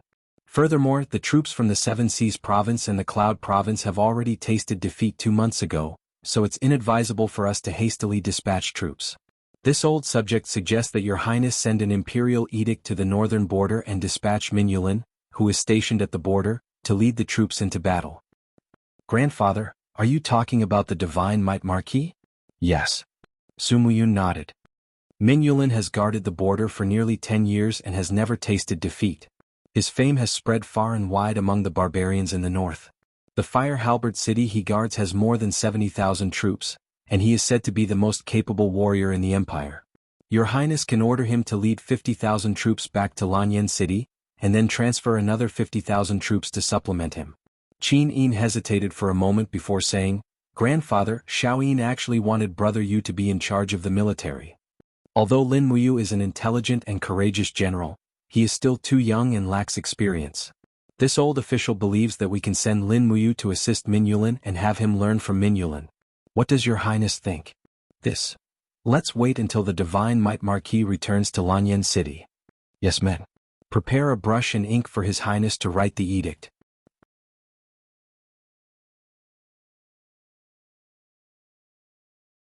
Lin Muyu and Feng Jixing looked at each other helplessly. It was true that Su Muyun and Tang Lan could cover the sky with one hand, but they had many henchmen. Lin Muyu, the Grand Deacon, and Feng Jixing, the commander of the Imperial Army, could do nothing about it. Lightly patting Lin Muyu's shoulder, Feng Jixing smiled bitterly and said, I originally thought that we brothers would have the chance to fight side by side. Lin Muyu couldn't help but laugh. Don't worry, there will be plenty of opportunities in the future. The Yihe kingdom has seized half of the country and has 500,000 soldiers. It won't be easy to defeat them. There will be plenty of battles for us to fight. Yes. Feng Jixing thought for a moment and asked in a low voice, how is the Divine Temple's military training going? Fengxi, Qin Yan, and Wei Chou are helping with the training. The results are not bad, but they can't be used as a real army for the time being. They still need some experience. Yes, I understand. Feng Jixing glanced at Tang Lan in the distance and said with a taboo tone, Be careful.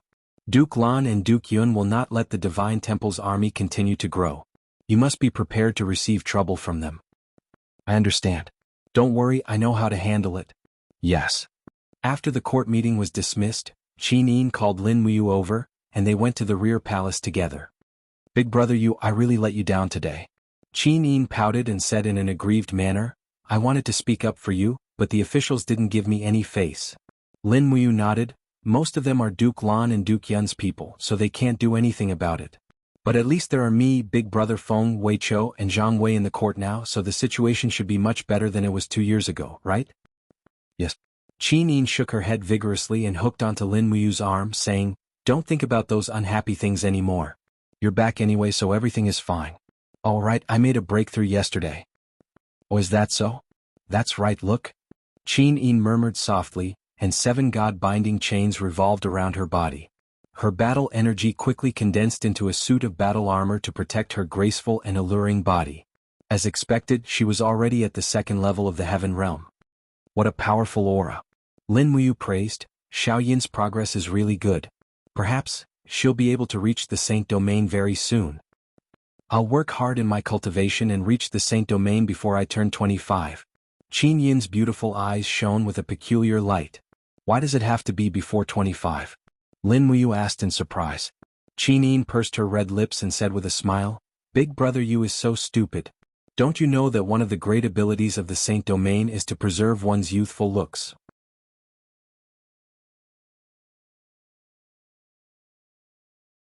Once a cultivator reaches the Saint Domain, their appearance will be preserved at that moment, and it won't change much. After reaching the God Realm, it means that they'll obtain the ability to live forever.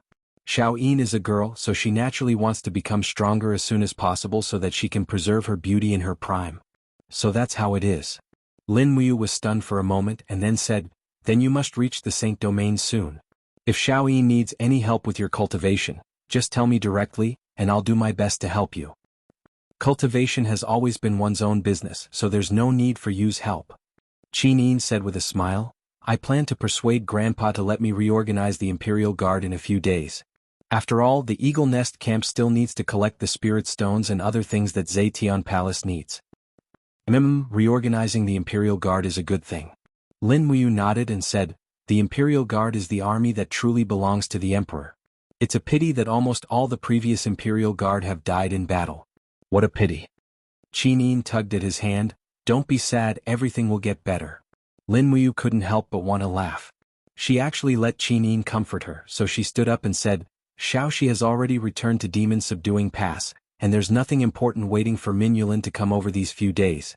I've decided to enter the dragon-seeking forest to cultivate for another 10 days or so. During this time, Xiao Yin, you must take good care of yourself.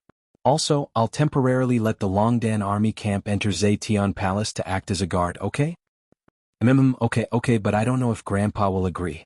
Don't worry, just give me an imperial edict, and the Longdan army camp will immediately set up camp in Zetian Palace. Regardless of whether he agrees or not, we can't continue to be weak, or we'll only be able to rely on others. At dusk, after making arrangements for the Divine Temple and the Longdan army camp, Lin Muyu left the city in light gear. He put on a chivalrous outfit and spurred his horse out of Lanyan City, heading straight for the dragon-seeking forest. He didn't tell Qin Yin why he was going to the dragon-seeking forest. He couldn't just tell Qin Yin directly that he was going to cultivate the god-binding chains, could he? As he spurred his horse forward, he looked inside his Yi-Hai and found that the 2 martial souls in his Qi-Si were actually living in harmony with each other. The golden gourd glowed with a thick luster and slowly rotated, while the god-binding chains shone brighter, like the bright moon in the night sky hovering around the golden gourd. With the 2 martial souls coexisting, the increase in strength brought by them was naturally stronger. Lin Muyu even felt that the strength of his battle energy was no less than that of the first heaven of the Saint region.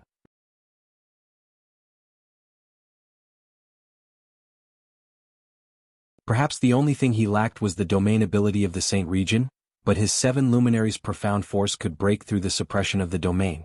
Coupled with the strength of his battle energy, Lin Muyu wouldn't be at a disadvantage even if he were to face an expert at the first heaven of the Saint region. After comprehending the star arts, he was even more confident that he might be able to defeat an expert at the first heaven of the Saint region. Looking at the entire northern territory of the Qinling Mountains, there should be no one who could defeat Lin Muyu in terms of martial strength. Perhaps Xiangyu was one, but his and Lin Muyu's odds of winning were at most 50-50. As Lin Muyu continued to cultivate the star arts and advanced by leaps and bounds, Xiangyu was afraid that he would soon be no match for him. Absolute strength was the biggest reason why Lin Muyu could confidently and boldly enter the dragon-seeking forest to cultivate alone. Tang Lan and Su Muyun wanted to get rid of Lin Muyu quickly, but they didn't have anyone under them who could absolutely kill Lin Muyu. It was inconvenient to mobilize thousands of troops, so they could only let this thorn in their side continue to stay in Lanyan City. After midnight, he entered the depths of the dragon-seeking forest and released his spiritual perception. Using the spirit pulse technique, he sensed every blade of grass and every tree in the surroundings. Not long after, strong fluctuations appeared in the domain of the spirit pulse technique. There was a fire-type spirit beast sleeping in a cave. Judging from its strength, it should be a spirit beast around 2,000 years old. Chu Chu had long taught Lin Muyu that taking shortcuts was the biggest taboo in the cultivation of the martial soul. It must be done step by step. Currently, the God-binding lock was only at the first level and was very immature. Tempering a beast spirit that was too powerful could easily cause harm to the martial soul. Instead, it would take twice the effort for half the result. Therefore, a spirit beast that was 2,000 years old should be quite suitable for the God-binding lock. Clang. Pulling out the dragon spirit sword, he flipped off his horse and walked over. He stopped in front of a cave but didn't enter. Instead, he quickly activated his battle energy and a milky white battle energy radiated from his body. As expected, the spirit beast in the cave sensed this power. Accompanied by a roar, a flame ironback bear covered in raging flames rushed out. Roar! It raised its sharp claws and slashed heavily at Lin Muyu. Pung! Sparks flew in all directions. Lin Muyu's arm was actually slightly numb from the impact.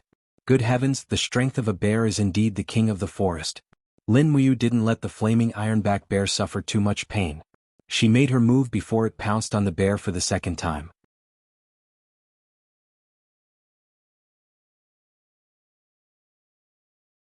She raised her left hand lightly, and a ray of starlight condensed before she struck the ironback bear's chest.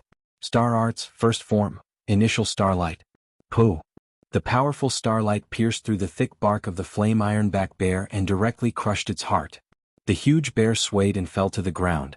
The pain only lasted for a moment before it was over. You're tuning in to the Han Li's Wuxia Adventures YouTube channel. We're so grateful for your support, and don't forget to subscribe to join us on this incredible journey through captivating stories.